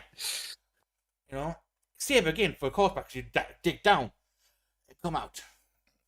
Yeah. You know, it's all based on the pure agility. Yes, for a fencing standpoint, yes. That's what the idea was, because I was like, I'm not trying to kill my opponent. I just want to give him a cut to say I won the duel and I'm a better fighter than you are. Yes. You know, but actual combat swords, like for military use, generally were on the slightly chunkier side, because that's just got to last you. Exactly. You know, it's not like fucking I'm having one quick battle. It's no, I'm gonna be like on the front line for like 4 fucking weeks. Yeah. I'm gonna get into a lot of scrapes with this fucking thing. It needs to be able to hold itself up, you know, like You know, I've got 6 months before I get back to my blacksmith. I've got to keep this edge sharp with a rock. yeah, you know, like You know, whereas the artillery sword would fit that profile. It's like, I'm out here and I've got no access to resource back at base for very long. yeah, You know, I've got a rock to sharp my sword up on. yeah, not even a spinning rock at that, like just a normal ass rock I grabbed off the ground. Yeah, no, but a granite found, I'm just going to, yeah, that'll do. You know, whereas the saber he's got there, it was more of a, well, I'm marching with the main armed force. There's going to be a guy back that can fix my weapon if it gets a little damaged or nicked. Yes. Versus straight, that doesn't make a massive difference. Is this one has been built as a fighting sword with a lot of distal taper towards the tip. So they're roughly the same thickness down here at the shoulder, but this one tapers massively towards the tip, and this one barely tapers at all. They fucking so this both is built do, as you a dickhead. heavy-duty tool for clearing gun positions, and this one's actually built to be a fighting sword that can move nimbly. And so this compromises a lot to be able to do 2 different jobs, and that's so often the case with so many weapon designs, is when you want to create a hybrid that does multiple jobs, it tends to be kind of bad at multiple jobs rather than... Well, so they say the musket's a bad gun because also uses spear or club. Well, because with the musket, while it's able to do those jobs, it wasn't built with those jobs in mind. It was built with the job in mind of fireball very far, very fast. It's also the entrenching tool is also standard British weaponry. That's because the whole train sections on it gives you entrench tool as a melee weapon, if need Yes. be. And again, but that was the thing. It was if need be. Its primary purpose wasn't to be a weapon. It was to dig holes. Now, the fact that it's a decent weapon, it was happenstance, really. I think it's thrown a lot of shade on this the gunner sword. Mm. And that It's like I argue it's kind of unfair, like a lot of his criticisms. Like, no, too. I'd but- rather take the gunner sword than the fucking the officer saber. oh, 100%, yeah. Like, good at all of them. So yeah, kind of an interesting sword. Utilitarian, robust, clears positions well, handles like an absolute dog, is really, really slow, is not the kind of thing you'd really want to be fighting with. On to number 5, we're looking at another Spadroon, in fact, an earlier example. So this is an example of a British 1780s Okay, I like that. period or into the 1790s That's pretty.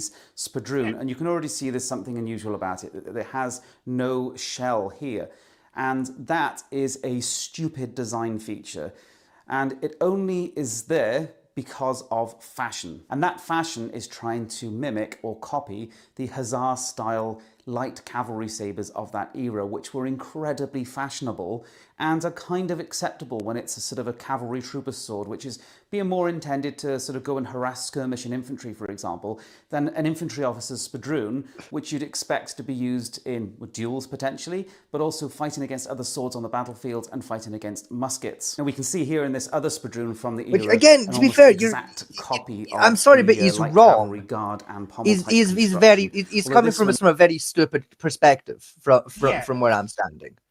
You know, of like I like don't get me wrong, I do agree of like you do want like more hand protection, more hand like that's been the game with the evolution of blades since blades were made. Yes. Was how do you protect the hand better?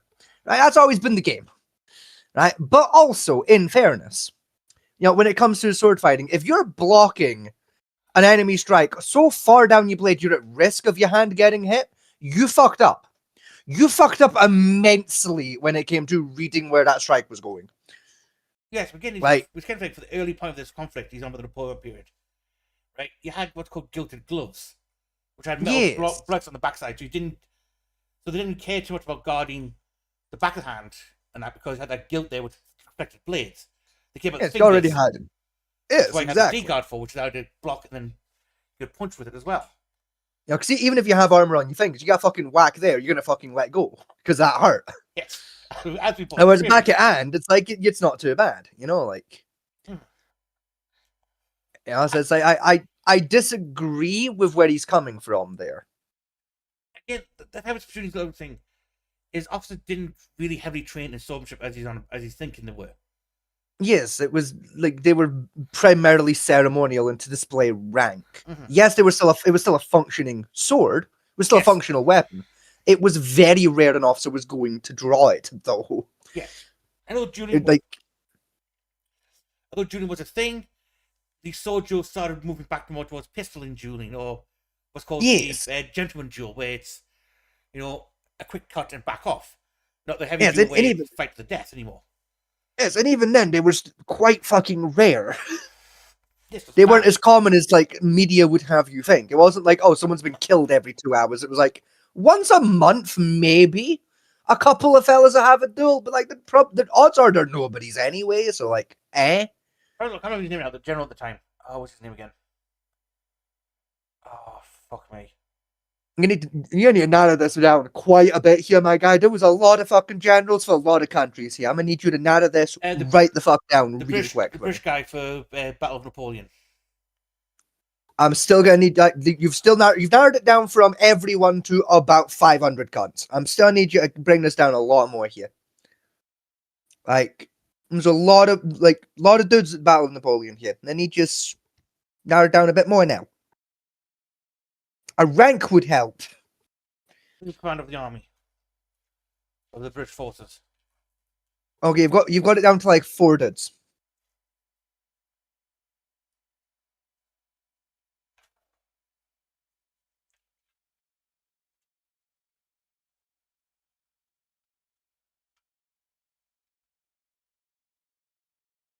Uh, Like, if you can tell me like what it is you want to tell me about the guy, Wellington. I can probably tell you who the fuck he is. Wellington. Right, Wellington. Okay, what about Wellington?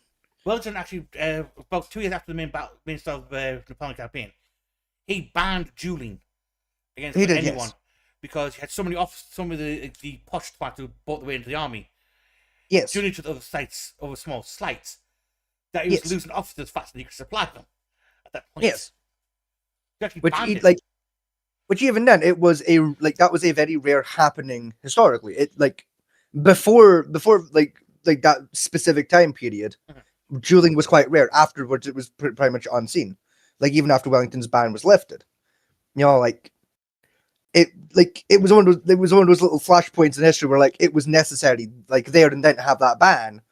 Beforehand, it wasn't, because dueling, even between officers and nobles, was quite fucking rare. It Yeah. didn't really happen that often. Again, the sword that we're showing you was one issued by the British military. Yes. Most people who had the coinage to be an officer in the first place would already have their own sword. Hence why the British Yes. military didn't put much stock in it. Like, well, it's anyone that rises from the ranks, which is rare, very rare during that period. Very rare. Then they'd get their sword. But even then, those rises from the rank would have their already nicked a sword from looting something that was much better. And again, rarely fucking used it. It was only ever carried for like a ceremony point of view. I mean, yeah, more. It was like, oh, the commander's going to come have an inspection. I better get my military issue sword on real quick. Yeah. Because I might get shouted at for like having stole one from some fucking French cunt. Even that, Like- then, that was rare if they would give a shit either, the officer. Like, I don't think fucking Red Jacket was on clean and that type of thing. You know? But when you get the officer, Exactly. we got the officer standpoint, like, you know, is he still breathing? Can he talk something? Yes, okay, fuck off then. Yeah, exactly. You know, but And at least has a little bit of side guard to protect the side of the hand. Let's get back to the example this video is actually about. So this Spadroon in the 1780s, they were very, very lax on what it was supposed to be. They just said the blade had to be 32 inches by 1 inch wide, and left everything else down to whatever the officer wanted to buy. So you can find lots of different hilt types, but it's really common to see just a simple stirrup guard like this. And in this particular case, the blade is a double-edged example, so it's actually been designed more like a small sword. So in this particular case, whoever this officer was, they thought to use their sword more for point work. It's very narrow down at the tip here. It's better suited as a thrusting sword than a mixed cut and thrust sword. And without those shells, which, you know, a thrust sword like a small sword will always have, there's a reason you have those. If you're going to rely a lot on point forward guards and thrust work, you really need some protection to the front of the hand here. So if you design a sword that you want to do lots of thrusting and point forward actions with, without the shells, your hand is massively vulnerable. So basically what he's saying is the guy bought the sword and had it modified for his different taste. yes. The point we're making so far. Yeah, like, And for the only I mean, he reason- is right, but he's also wrong. Of like, yes, traditionally you would, for like a big point work blade, want more hand protection, like he's saying, but only if you're expecting to go up against other cunts who are doing point work. Yeah. That's why rapiers usually have cup hilts, is because, you know, you're probably going to use it against another guy with a rapier. Whereas in the middle of the Napoleonic War, most of the swords were fucking slashing based. The man thought he was onto something. Like, fair enough to And him even for then- not giving a fuck. Even then, as an officer, you expect to have some sword work. The average soldier didn't. Exactly. They charge with a spear and try to poke at you with it. So you're not exactly going against fighting with people who have the same fighting style as you, or a fighting style Exactly. in general, to warrant worrying too much about it. Exactly. Yeah, that's well. You still had guns, so you'd probably have just copying shot him fashion of anyway. the light Yeah. cavalry, which is an incredibly stupid reason to go for a hilt that is completely unsuited to the blade that you're using. On to number 6, the so-called Rhythm sword from the Royal Armouries. I think this one's going to break Okay, some that's people's fair, 'cause hearts that's because fucking this is an hideous. absolutely beloved sword that so often people talk about. There are recreations made of it. The Armouries even sell a nice recreation of it themselves. And admittedly, it is a fantastically beautiful sword. Now, I have handled this. You can see it during a handling session almost 20 years ago that I was looking at the sword, weighing it, balancing it, and looking at the characteristics. And I'd always admired it as well from seeing it from afar. And then when I got it in hand, it's kind of rubbish, unfortunately. So this sword, again, I think sacrifices so much for fashion, and it has quite a number of issues. The first thing, which is quite surprising when you see it up close, is it's way smaller than you think. So if we look at this Feder, for example, this modern day longsword that I've got, and it's not a huge example, this Albion Maya, the Rhythm sword is about 3 inches shorter on the hilt than I've got here. So if I put my hands as close together as they can be, what's left there is about 3 inches, roughly. So or that's basically as large as the Rhythm hilt is. Now look at the pommel. You can barely grip that pommel well. It's a very, very stylistic pommel, but it doesn't grip very well. It really gets in the way. It's really quite awkward. So you're very cramped in terms of hand space. Now, this has clearly been designed as Which a I sort don't of mind hand and a personally. half type sword that we call it often in Britain, or bastard sword. So it's a very, very small long sword that could be used in 1 or 2 hands. But the truth is it doesn't actually handle that well. It feels a little bit clumsy. The blade doesn't have, I prefer basically a much more acute taper to it. So if you're going to go for that, kind of flattened diamond section blade, I would have gone a little bit wider at the base to a more acute taper towards the point, and it just feels a little bit clumsy. So it's bad in one hand. Hang on, okay, I'm hanging on. What am I hanging on for? I'm gonna check some quickly. He's putting a shade against the sword, right? Yeah, it looks dog shit to use. Right. Yeah, it looks like it. I mean, for me, it's more like aesthetically looks dog shit, but like, eh.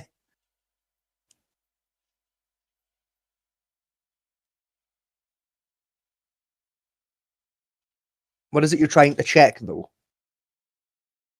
I'm trying to see when the sword actually made. It's got no date for it. Scotch break nose or ribbon hilt broadsword characterized as a single scroll ribbon like basket. No, that's the wrong type of sword, isn't it? Yeah. That's a ribbon basket sword by the looks of it. Yeah, it is.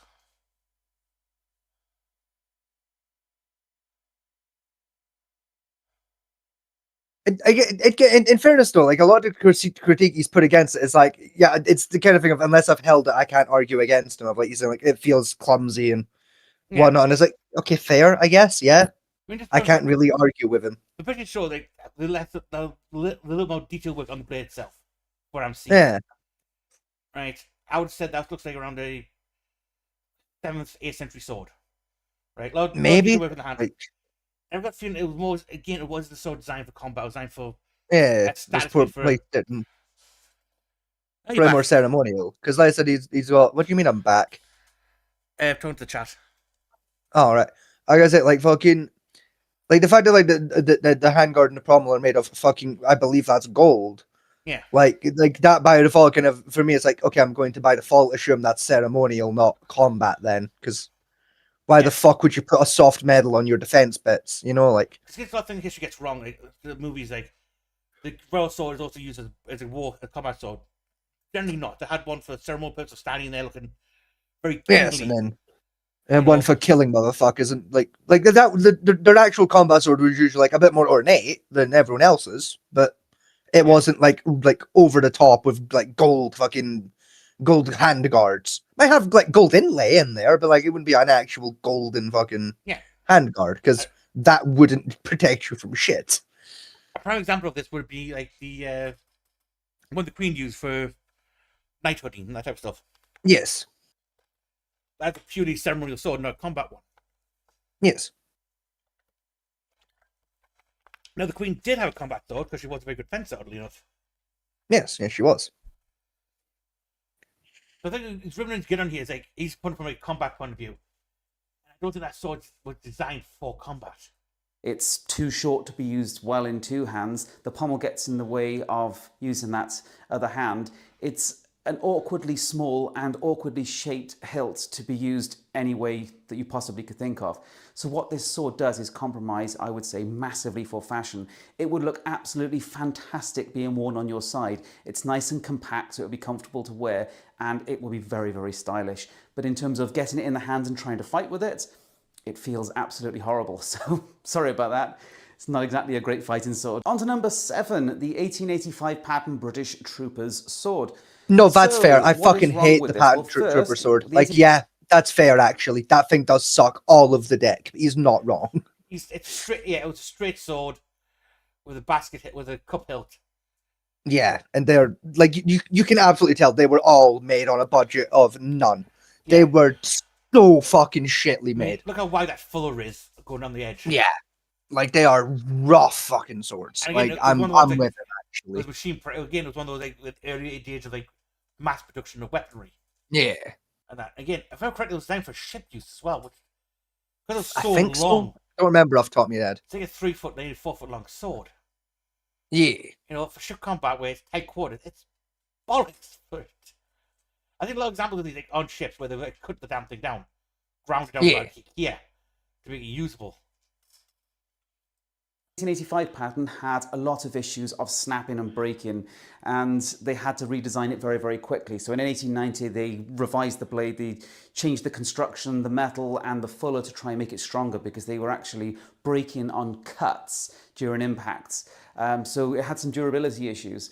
But Beyond that, the grip also was controversial. So this type of pinned grip, which is very, very thick, so it's a full width tang like a mezza, for example, or a knife, big full width tang to try and make it nice and strong, and then pinned grips. But the way they designed it, and it didn't have to be this way, but the way they did design it, is the grip is incredibly round, if you like. So most sword grips tend to be narrower on the sides of the grip than front to back, and that gives you a nice comfortable grip, and it tends to align the edge of the blade, because if you can't align the edge to the target and you hit with the flat of the blade, you're doing nothing but slapping somebody with blunt steel. So edge alignment is incredibly important, and a lot of soldiers at the time complained Yes. about these grips, which first came in 1853 pattern and were used until the end of the 19th century, and they turn in the hand. Now, what do I personally think about that? Well, I can actually tell you, because I actually blunted one, an original. It was a bad condition original that I blunted, and I use this for sparring, even to this day occasionally. So I do actually have some experience of using one for sparring and what it would actually be like. So curiously enough, this has actually held up really well. It's actually really quite tough. So I've not had any durability issues with it, which for a sword that is, you know, pushing close on 150 years old is really quite impressive. But the grip is, as they reported at the time, frankly horrible. If you use a thumbs up grip on it, it's kind of okay, but on quite beefy cavalry swords, Why the it's not fuck always would you thumb up ideal to grip do that that. And a fucking lot sword? of sources No idea. again recommended more a closed hammer Barbarian. or handshake type grip to try and control a heavier sword. Ugh, Even a handshake type grip is a bit dodgy for it. fucking barbarians. I swear to fuck it. Yeah. You go say hello to your Sweat. fucking wife. It's in the chat. I swear. Hello, wife. Hi, it's good. It's good to see you here. Now, are you satisfied? I've said hello to my wife. Yes, I am now. That's good. Can I fucking Yes. go back to what I was doing? Yeah, okay. I'd love to, but I've already fucking forgot because son of a bitch, I have the brain of a fucking octopus. Doesn't fucking matter anymore. Fucking, he's a dickhead, and that was my point. Yeah, you have a thun up grip. No, it was something else, but my main point was that he's a dickhead, and that was the main thing. Fuck it, drop Fair down. enough. Sword. And yes, this turning of the hand, it is bad in terms of getting edge alignment, and it fatigues the hand. It's when you have an excessively thick grip, it does fatigue the fingers quite quickly. So this sword, some manufacturing issues early on, and this grip, they just made it way too thick, which meant it just turns in. Again, it was a mass-produced sword. It wasn't designed to be, you know, an elegant weapon. It was designed like, can you pump how many you can pump out and you can have one. Yeah, and that's what I was like. If you get issued one and like, you know, like okay, the grip's a bit rounded for me. It's not comfortable. Take a fucking file to it. Yeah, Like, that's fine. Yeah, you can get like even back then you could get a file for like fucking what, like 4 groschen. Like fucking files weren't exactly expensive, you know. But then you go to the armorer, you issue again. Look, that's your permanent issue sword now. Okay, can you modify the handle somewhat for me now? And actually, it's usable. Yeah, no problem. How do you want it done? What do you need? Yeah, you know, like You know, it wasn't a case of here you go, fuck off, and live with it. Even though it is standard in the military, you get service right attached to you. First thing you do is pretend quickly getting used to it. Then you go to the armorer and say, "Look, I need some adjusting done to it. You know, can you make the grip a little bit bigger, drop down the sight a little bit more, up the sight a little bit more, put a different place from yeah. Yeah, You for me, know? it's like, could you like change this from a bulk up to a normal fucking gun, please? But like, they never like let you do that one. But like, No, it's generally the rule. yeah, they're not willing to spend 50 grand on one soldier, which like valid, but also fuck you, give me a normal fucking gun. Yeah, it's So, also like- like, generally the tradition of where once a soldier leaves the army, say about 10 years in the army, they Yeah. spike the barrel and you take the gun with you because, let's be fair, you've generally modified so much at that point, it's unusable for a new recruit to come and take it. Yeah, like no other cunt's guy better fucking fire it. But, Yeah. in the hand. So for that reason, aside from the fact that the blade is actually okay and the guard's nice, the grip is just terrible. On to number 8, and we're back to another spadroon. And yes, I know this is the 3rd spadroon in the video. And as I said, there are good spadroons, but it is prone to having also really bad examples. So I've I think he actually hates platoons. I think he might dislike spadroons in general. Yeah, Given you Like- 3 really bad examples for different reasons, and this one comes This down one I to don't weight. mind. So a good spadroon is usually in around the 700 to 750 gram weight range. You need it to be that heavy to be durable enough to withstand parries against heavier swords and against muskets and bayonets, and also to be able to deal a bit of percussive force and be stiff enough to be able to punch through uniforms. Now this example is 590 grams. It feels like a child's sword. So this is actually a sergeant's variant, and there's a sergeant's variant in my good spadroon photo there that is actually a very good sword. That one's about 720 grams, by the way, compared to this 590. And it is just incredibly flimsy, very, very light, very, very flexible. It doesn't have any authority in the cut. It doesn't have any authority in the parry. It's just horrible.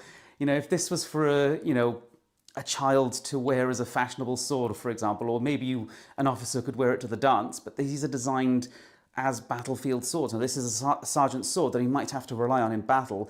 It's just disgusting. At least it has a fixed guard, but beyond Again, that, we've already it is so established light that at the and time so soldiers would pathetically change their flimsy. weapons to This fit is an their awful preference. military sword. Yeah. At number Maybe 9, the we guy have didn't a- have much of a body strength.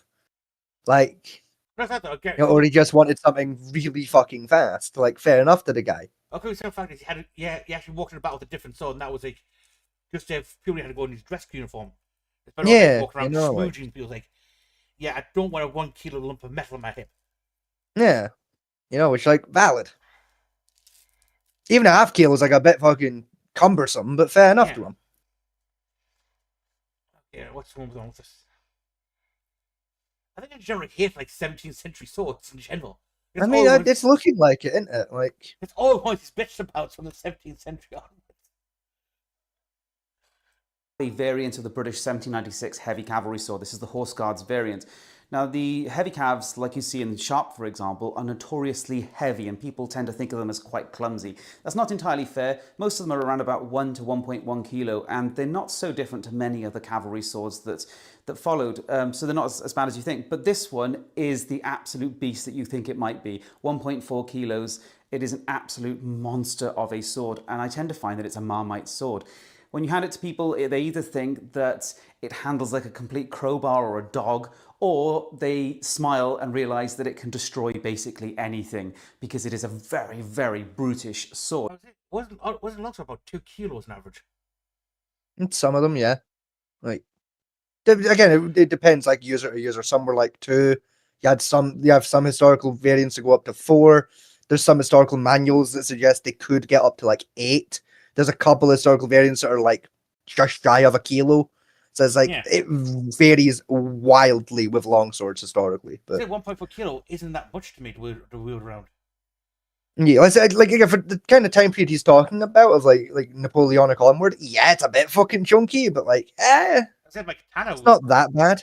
my katana designed from like I think it's 1730 variant of katana when I Yeah, but I'm also like flat opposite end of the fucking world, completely different culture. yeah, so like, about the weight, and that weighs about 2.5 kilos. no, but again, Okay. it's a different part of the world. It's a different culture. They were doing warfare a little differently to Europe. It's like it's a little unfair to compare the two, but True, but I do like it as a sword. It looks quite nice. yeah. The grind's a bit dog shit. I mean, I don't hate the grind on it. Like, But what is the fault with this? Because, in terms of mass, if you're strong enough to use it and you're happy to use a beefy cutting sword, that's not necessarily a bad thing. The fault with this sword is this tip. So all of the British heavy cavalry swords of the 1796 pattern had what we call this hatchet tip, where the back of the blade is completely straight and the front of the blade See, I like tapers into hatchet a tips, very, very personally. blunt point.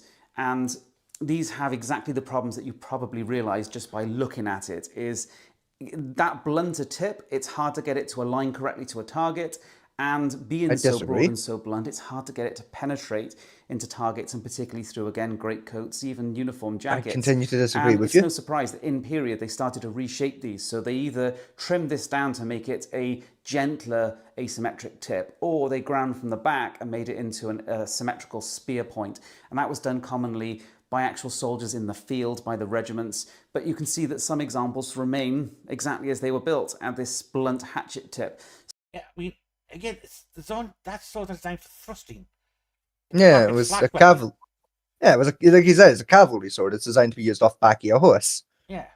Like the idea is to like chop a dead while on horseback, or if you get dehorsed, chop the legs off a horse that's running at you. Yeah. It's like not really designed to stabby. It's quintessential, like, wheel on it till it dies type weapon. Yeah, exactly. Like don't get me wrong, like stabby is useful, but also like hit it till it dies. Mhm. You know, like it. You know, I can chop a guy in half and chop down the tree at the same time. yes. You know? You know, like warfare wasn't like, despite what people think, like even at the time period, warfare wasn't a gentlemanly business. No. You know, it was very brutal and kind of fuck you, die. You know? So, this is a formidable fighting sword. The guard is good, the blade is a real destroyer, but all of these heavy cavalry 1796s were manufactured with this incredibly blunt tip, and it is absolutely terrible. So once modified, it's a good sword, but as standard, and this is the way they were used for many, many years, for thrust work, it's terrible. And we finish up number 10 with this Italian mounted artillery sword, although it's basically the same to general Italian cavalry sabres of the late 19th century. So this is from the 1870s.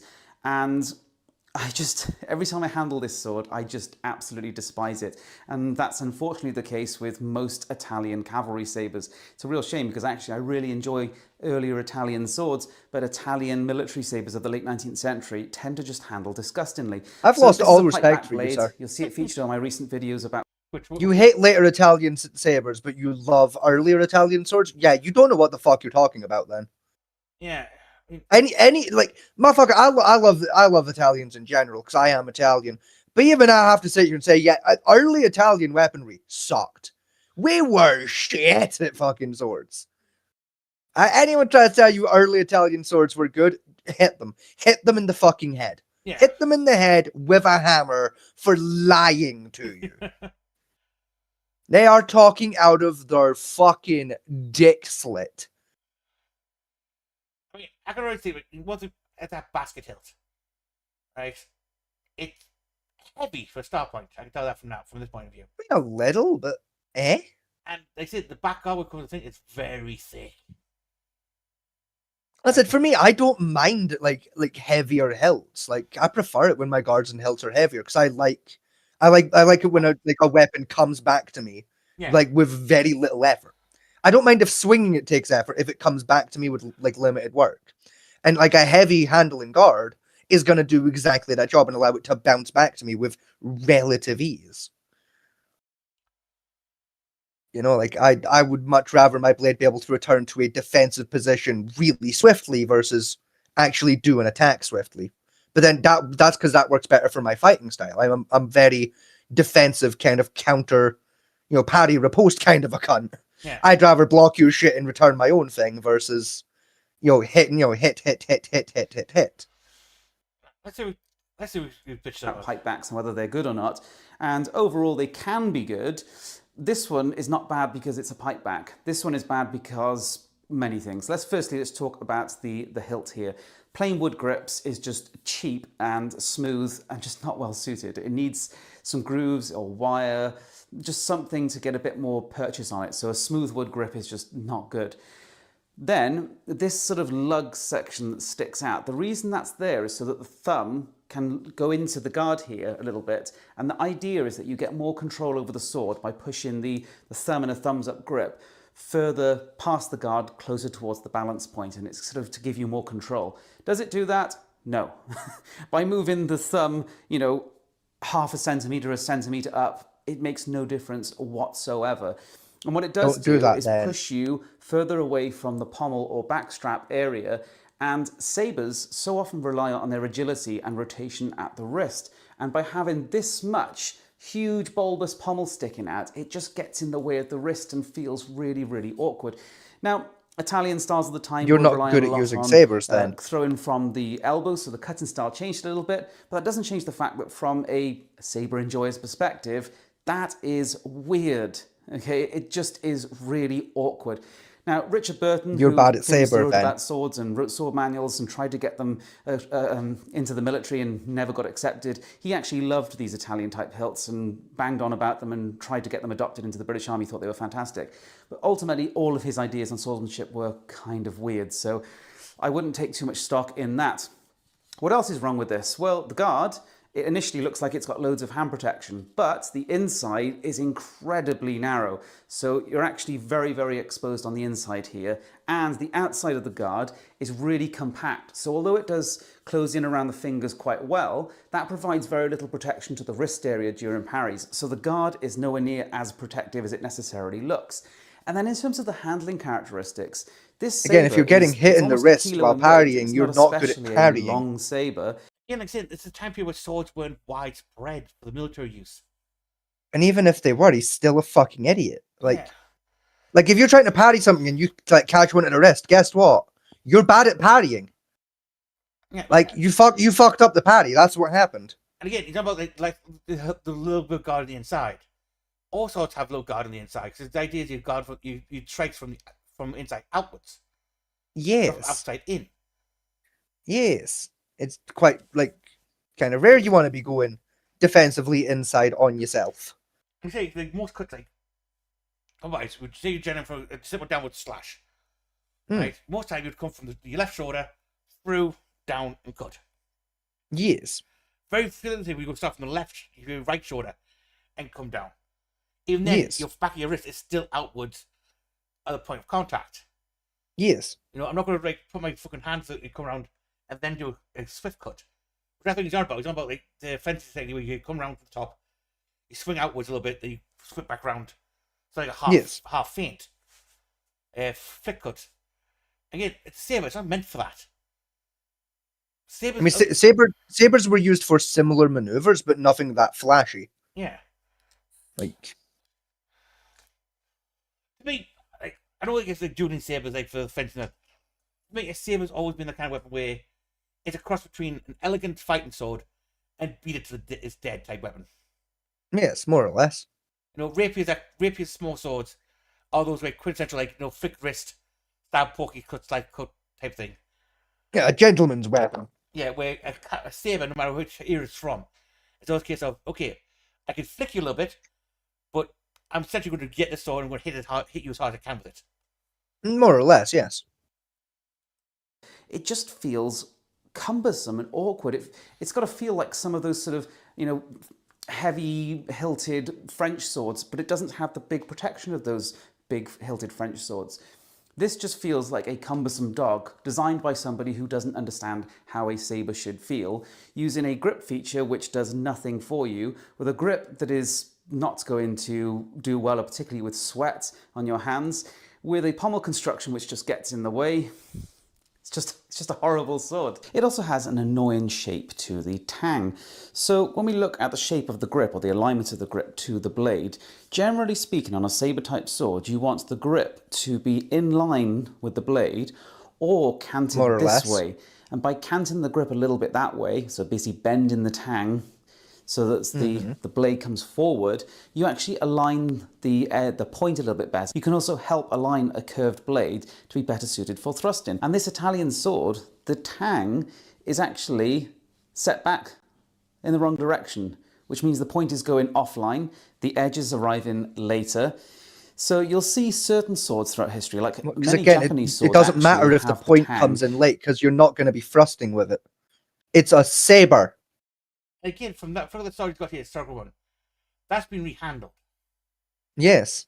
So Several times. You can tell, because the handle does not fit. Yeah, so my guess is the reason why it's like it's slightly bent is because it's been used and it got bent out shape. Yes, it got Okay. twatted a bit fucking ad, and kind of like that's what caused it to get rehandled. The handle got shook off. Mhm. It was also rehandled quite shoddily, Yes, it was. It was badly rehandled. like because that bitch doesn't fit. And I say, you Like- can tell it's got some chips out of it. So I think half because it didn't fit there properly. Yeah, You know, there's a lot of loose area which would nip the hand if you're actually trying to use that in a combat scenario. yes. Yeah, like he's not wrong. This exact individual example is a bad example of a sword, but it's also like when we're talking about the overall design of this weapon, it's like it's not that fucking bad. Huh. Like I would happily use that. And then it has a thumb grip. You see, you got a lot of rapier style, which does put the thumb atop the blade for that kind of swish motion. Or Yeah, the and it's edge of like the don't blade. do that then. Like if you get a sword and it's like clearly it was designed with the idea of doing that, but Mhm. that's not comfortable. Don't fucking do that then. You might be great with that thing is like there's no guard for the thumb, so if you catch a blade, it's like all the way down the back of your sword. Yeah. You can slit your thumb a little bit. There's Which, no like, protection that's why I was meh. right about it. Yeah, and like even then it's like just don't let your opponent's sword catch the back of yours. Yeah. Stuff they like actually block with your fucking blade. Like you meant to. Fucking block where Just you're gonna inline- get some fucking fight. Yeah. It's not ad. More meeps. with the curvature of the It's more- blade, and that it's can don't worry work about the kind of meats. well for certain sort of long drawing cuts, but it's really poorly suited to getting to the point on, or the thrust on line, and getting quick cuts onto a straight target. So having the tang set this way, the cant in reverse, is usually a sign of bad sword construction, at least in the case of sabres. And there you have it. Well, That's 10 swords come on, that Discord. I immediately Thank you, thought Discord. of that I rather dislike, possibly even hate in some of them. Some of the swords I actually like, but they have certain features like that heavy cav which just make it incredibly ineffective in its current state. And there's a lesson for you there. Don't look at antique swords and be wowed by them automatically. It's the same when you look at guns or cars in the modern world.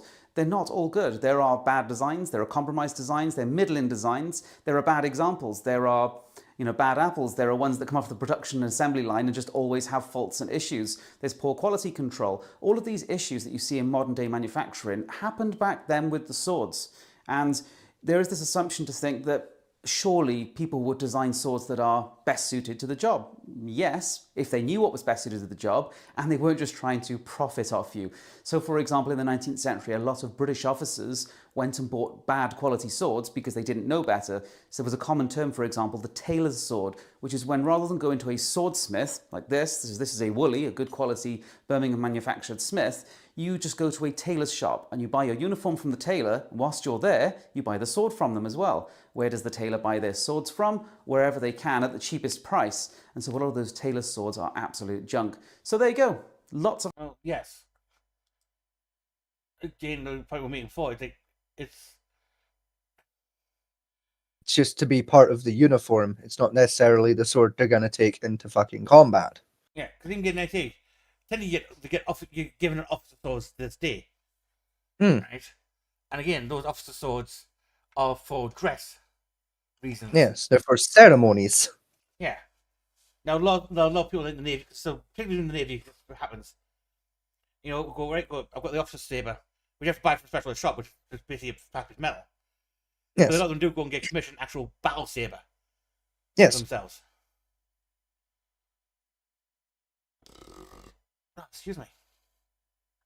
That's one of the many reasons why I'm not allowed to become an officer in any military force, is because I would use my first paycheck to do that. Yeah, like most soldiers spend their first paycheck on like a Dodge Hellcat. I'm buying a fucking longsword. I'm getting me a fucking longsword, and it is going on my back, and it is coming with me to Fallujah, and I am going to get a confirmed kill with it. I refuse to let Mad Jack Galloway be the last man to kill a bitch with a sword in the field of combat. I refuse to let World War II be the last time it happens. If I ever become an officer in the military, I'll be the one that gets it done. I'll fucking change it, and I'll go down in history like that because it's funny. I've got a video here. Path of Fire 4 years ago. Right, forging Viking Adaz. Trying making a long ship. Ads, yes. Yeah, the only thing I think of is female blacksmith and titties. Big titties.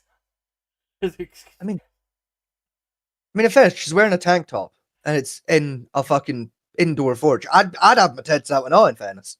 Yeah, them forges do get hot. I mean, yeah. Fuck, we got an outdoor forge, and look how fucking hot those bastards get. Yeah, true. Like when we went with Coke forge, you know how fucking often I was tempted to just whip my tits out?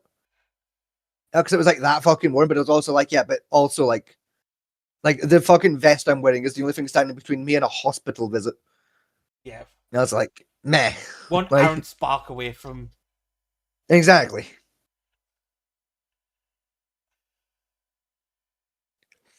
anything else that's of interest today?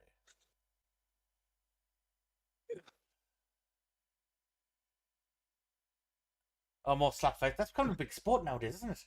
I say the slap fighting is getting weirdly popular, and like it's not for me really. Like I've seen a couple, and it's like I get the appeal, but it's not my cup of tea. Yeah. Like, like chess boxing, I understand. That's a lot more interesting to me. But like slap fighting's just stupid as far as I'm concerned. No, it's there's no skill or you know what I mean. Like you can't block it. You're not allowed to dodge. You just got taken. It's like there's no class or decorum to this. You know, like there's no intrigue. It's literally just who's bigger. Yeah, who's gonna stick her arm? Yeah, who can hit you the hardest? Like it's like at least with boxing, there's like a little bit more to it. You know, like a featherweight theoretically could be a heavyweight in theory. Yes. Like it would never happen, but like theoretically, it can happen. You know, like.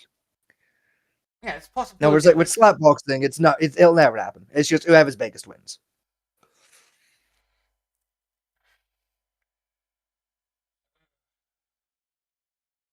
I mean, that video was mildly interesting. Oh, yeah. You know? I disagreed with a lot of his criticisms, but like Yeah.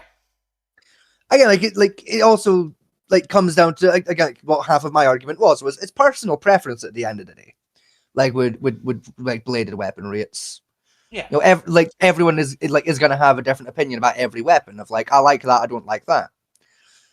You know, there's certain like things like with a blade where like I would consider it a fucking sin to put that on a blade, but it existed for a reason. Some people are gonna like it. I mean, You know, true. like I find it completely true myself. Like, Yeah. let's say one thing people are going about with katanas, particularly is like the small guard yeah, on the hepako. But again, if you look at the actual combat variants like the odachi or the nadachi, yes. so that's like dinner plates for guards.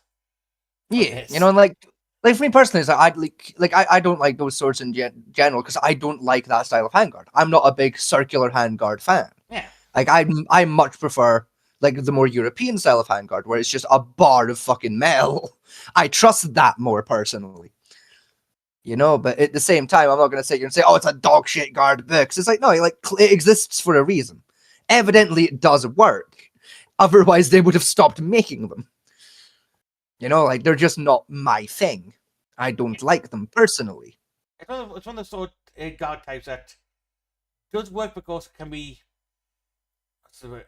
If you're not sure what you're doing with it, Yeah, it creates an issue. yeah. And You know, like it like for me, it leaves the hands a lot more open than I'm personally comfortable with. Yeah. You know, like I have a much smaller like margin of error with a like a circular like guard. Whereas like a bar of metal, it's like I know exactly where my guard is at all times. And it's aligned with where my hands are going to be exposed anyway. You know, like you know, it's like it makes more sense to me. I'm less likely to catch a shot to the back of the hand because I'm going to be defending with my blade. You know, not with the flat of the blade. So having my defense aligned with the actual cutting part of my blade makes more sense to me. Yeah. You know, like, but again, there's other people out there who disagree with me and would argue that they'd rather have more defense on the flat, and that's fair. Like, Yeah. So that's again, swords. Like, there are some wrong answers to swords. I will admit that. I mean, there are, but there's like it's wrong in the sense of like, no, you shouldn't do that. Not you can't do that. If that Yes. makes sense.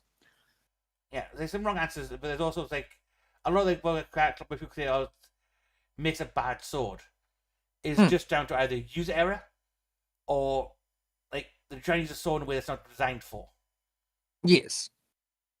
Like if you took, You know, like for me, a bad sword's not a bad sword unless it was just manufactured fucking incorrectly. yeah, I mean, like say if you're not going to take a rapier down into like a 6th century duel type thing because the thing it's not going to do anything against plate armor. It's going to bounce off.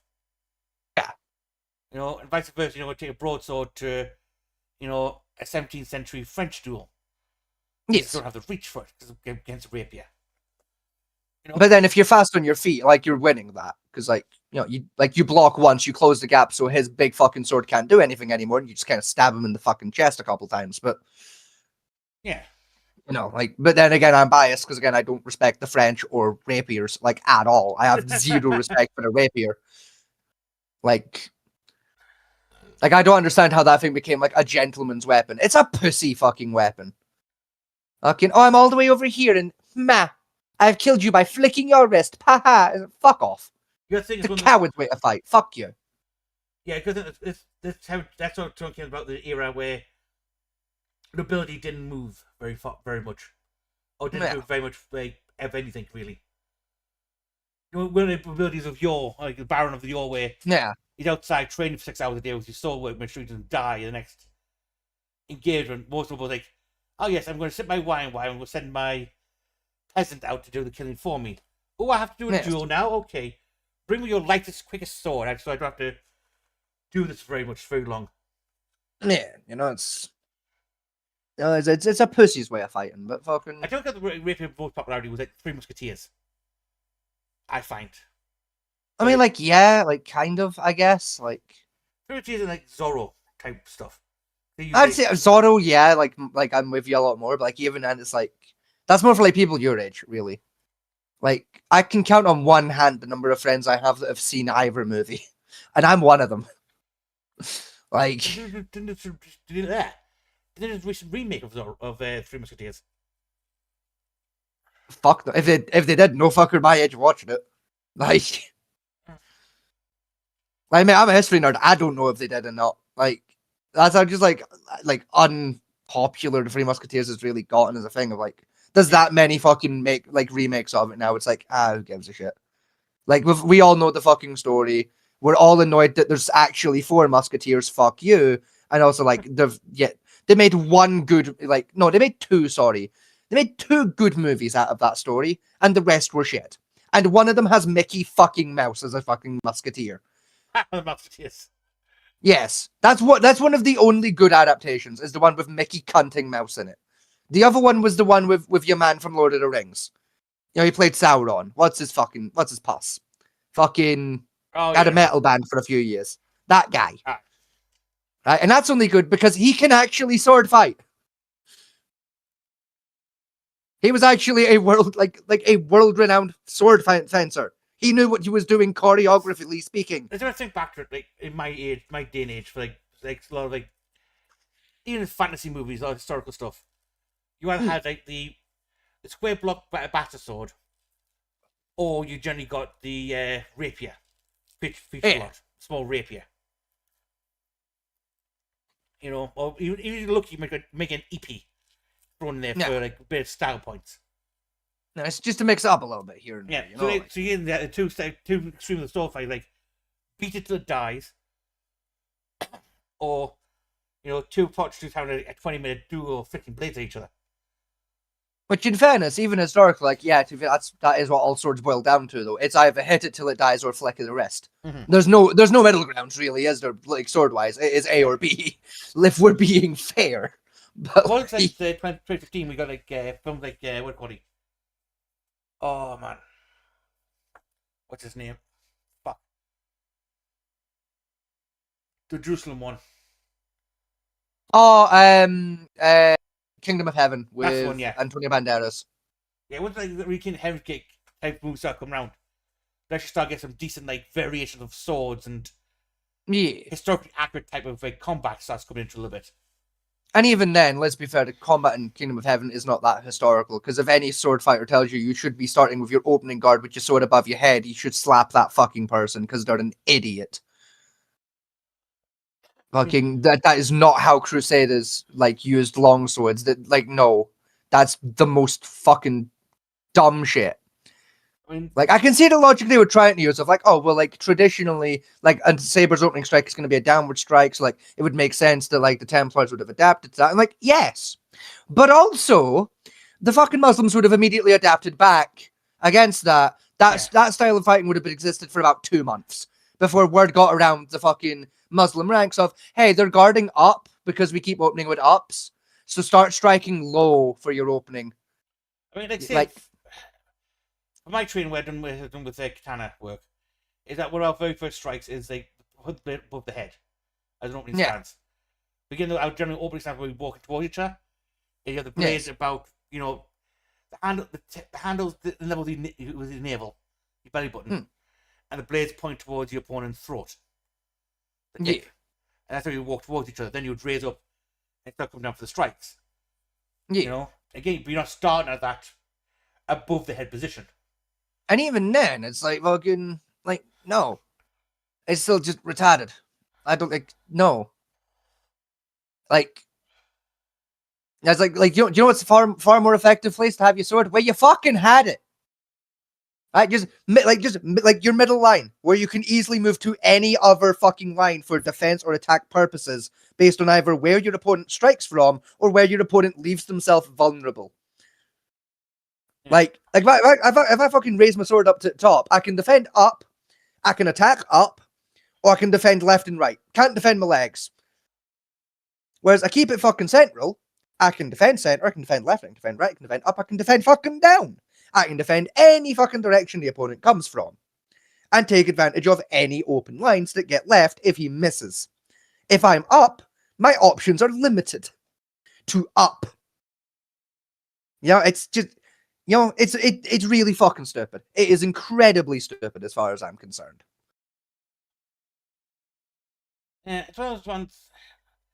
I don't generally use the I think it's called Ikara, the open strike.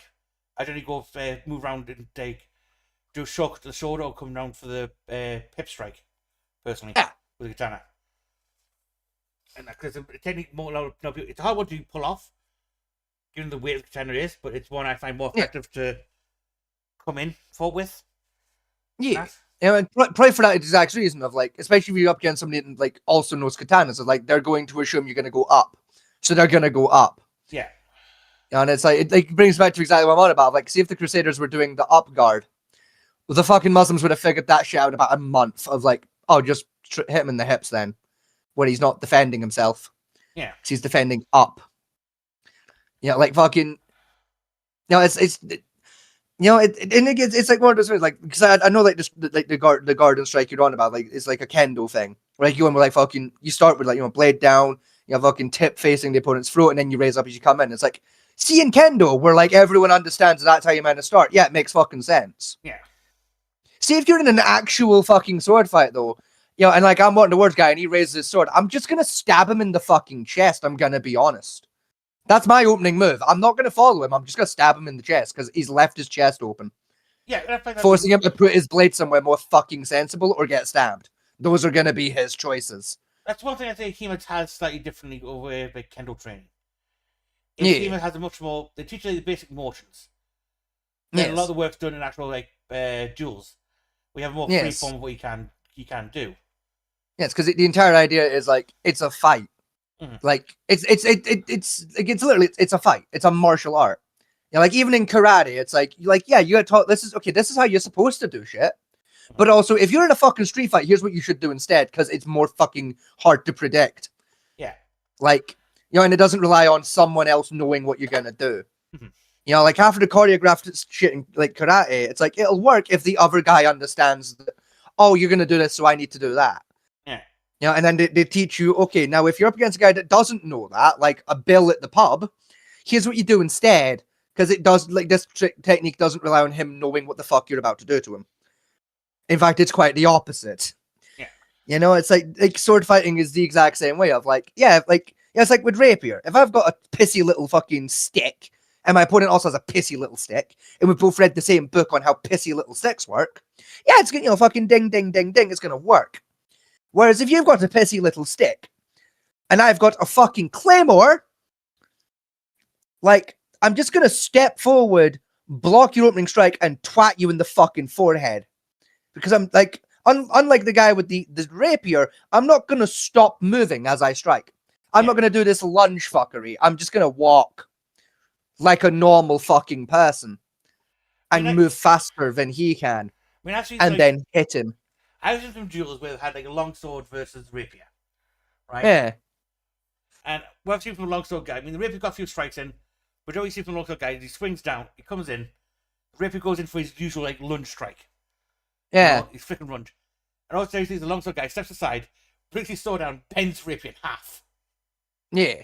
Or like for me, it'd be like, I'm just gonna backstep your Frost, and then like back inside a little, back Yeah. inside your lunge, and then just jump forward past your blade, where it's now fucking useless because all of the dangerous bit of it is behind me, and then I'm just gonna hit you in the fucking head because I can guarantee you I'm getting in there and bringing my sword down a lot faster than you can bring yours back up. Yeah. And even if you do get yours back up, you're still in a compromised position where you're not taking that fucking impact without dropping to your legs. Like, you're already low to the fucking ground. I'm putting you on your knees so you try and block that. Yeah. And then I'm just going to stab you again. It's definitely like most Which is Rapier fuck you for techniques. being stupid. It wasn't probably armor. Like fighting with armor, like battlefield armor. I would maneuver take that thing. That's threat, I can't dodge it. I would take it to make sure it hit the pauldron. Yeah. Right? Bounce off your pauldron and I'm straight in. Behind your blade tip, then you have to try and draw back and move backwards. Yeah, and like even then, it's like I'm just gonna avoid it. Like, even if I'm wearing like fucking full plates, I'm just gonna sidestep it. Like it's it's probably not going for my armor. Not gonna risk it. Still just gonna step to the side and bonk. Like fuck you, go to sleep. Take a forever nap, you fucking pansy. Like, how about next time bring an actual fucking weapon instead of a fucking flexible stick, you fucking tit. Like, I'm back from. We're doing all right. yeah, we're doing pretty good. You know, surviving, talking about swords. It's a vibe. Yeah. What time is it? About 10. 10, half 10. Oh, 10 minutes left. I Oh, would say. 10 to 11. Yeah, I mean, like, do you have anything in particular to kill the 10 minutes with? Not really. Fuck it then. I was thinking we're watching a fuck you bullshit video, but Fuck it. Who can be arsed I'm with also that? dying Fuck for that. I'm also dying for a piss at the same time. Yeah, I've got like a little bit of Pepsi left. So I'm kind of like gagging to go get a bottle out of the car, and like, Yeah. I'll be honest, I'm kind of tired. My head's a bit sore. Like, I'll get I back can't be fucked. Like, fuck the 10 minutes. Yeah, I won't get back to watching me freaking D&D game I've been watching. Yeah, which like valid, you know, like It's interesting. They built new coding mechanics and like classes for the game. Like, Yeah. so like loosely based on like other D&D ones. And to be honest, they're doing quite well. I'm quite enjoying new classes. yeah, like Especially the bleeding Seems mechanic we neat. got for one. And that seems quite easy. Yeah. Thing. I hope your head feels better soon.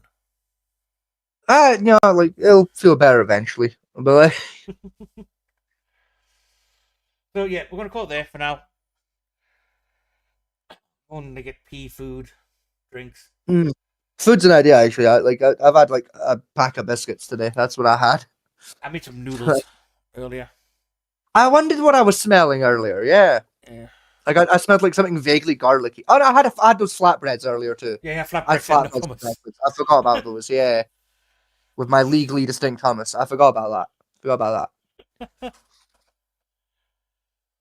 Anyway, I'll be honest, that one kind of slipped my mind. So like, I've had flatbreads and biscuits today. So like, yeah, food's probably a good idea. Like my wife's probably gonna shout at me for not having proper food today. So I should probably go like get some actual food and also like another bottle of Pepsi because like my throat's fucking dry. flatbread. Flatbread, yes, flatbread. Anyway, good night, good luck, people, and hopefully we'll see you Sunday. Yes, yeah. With something that resembles luck. Yeah. Oh, good night. Thank you for joining us. We'll catch you on the next one. There's my line. Sorry.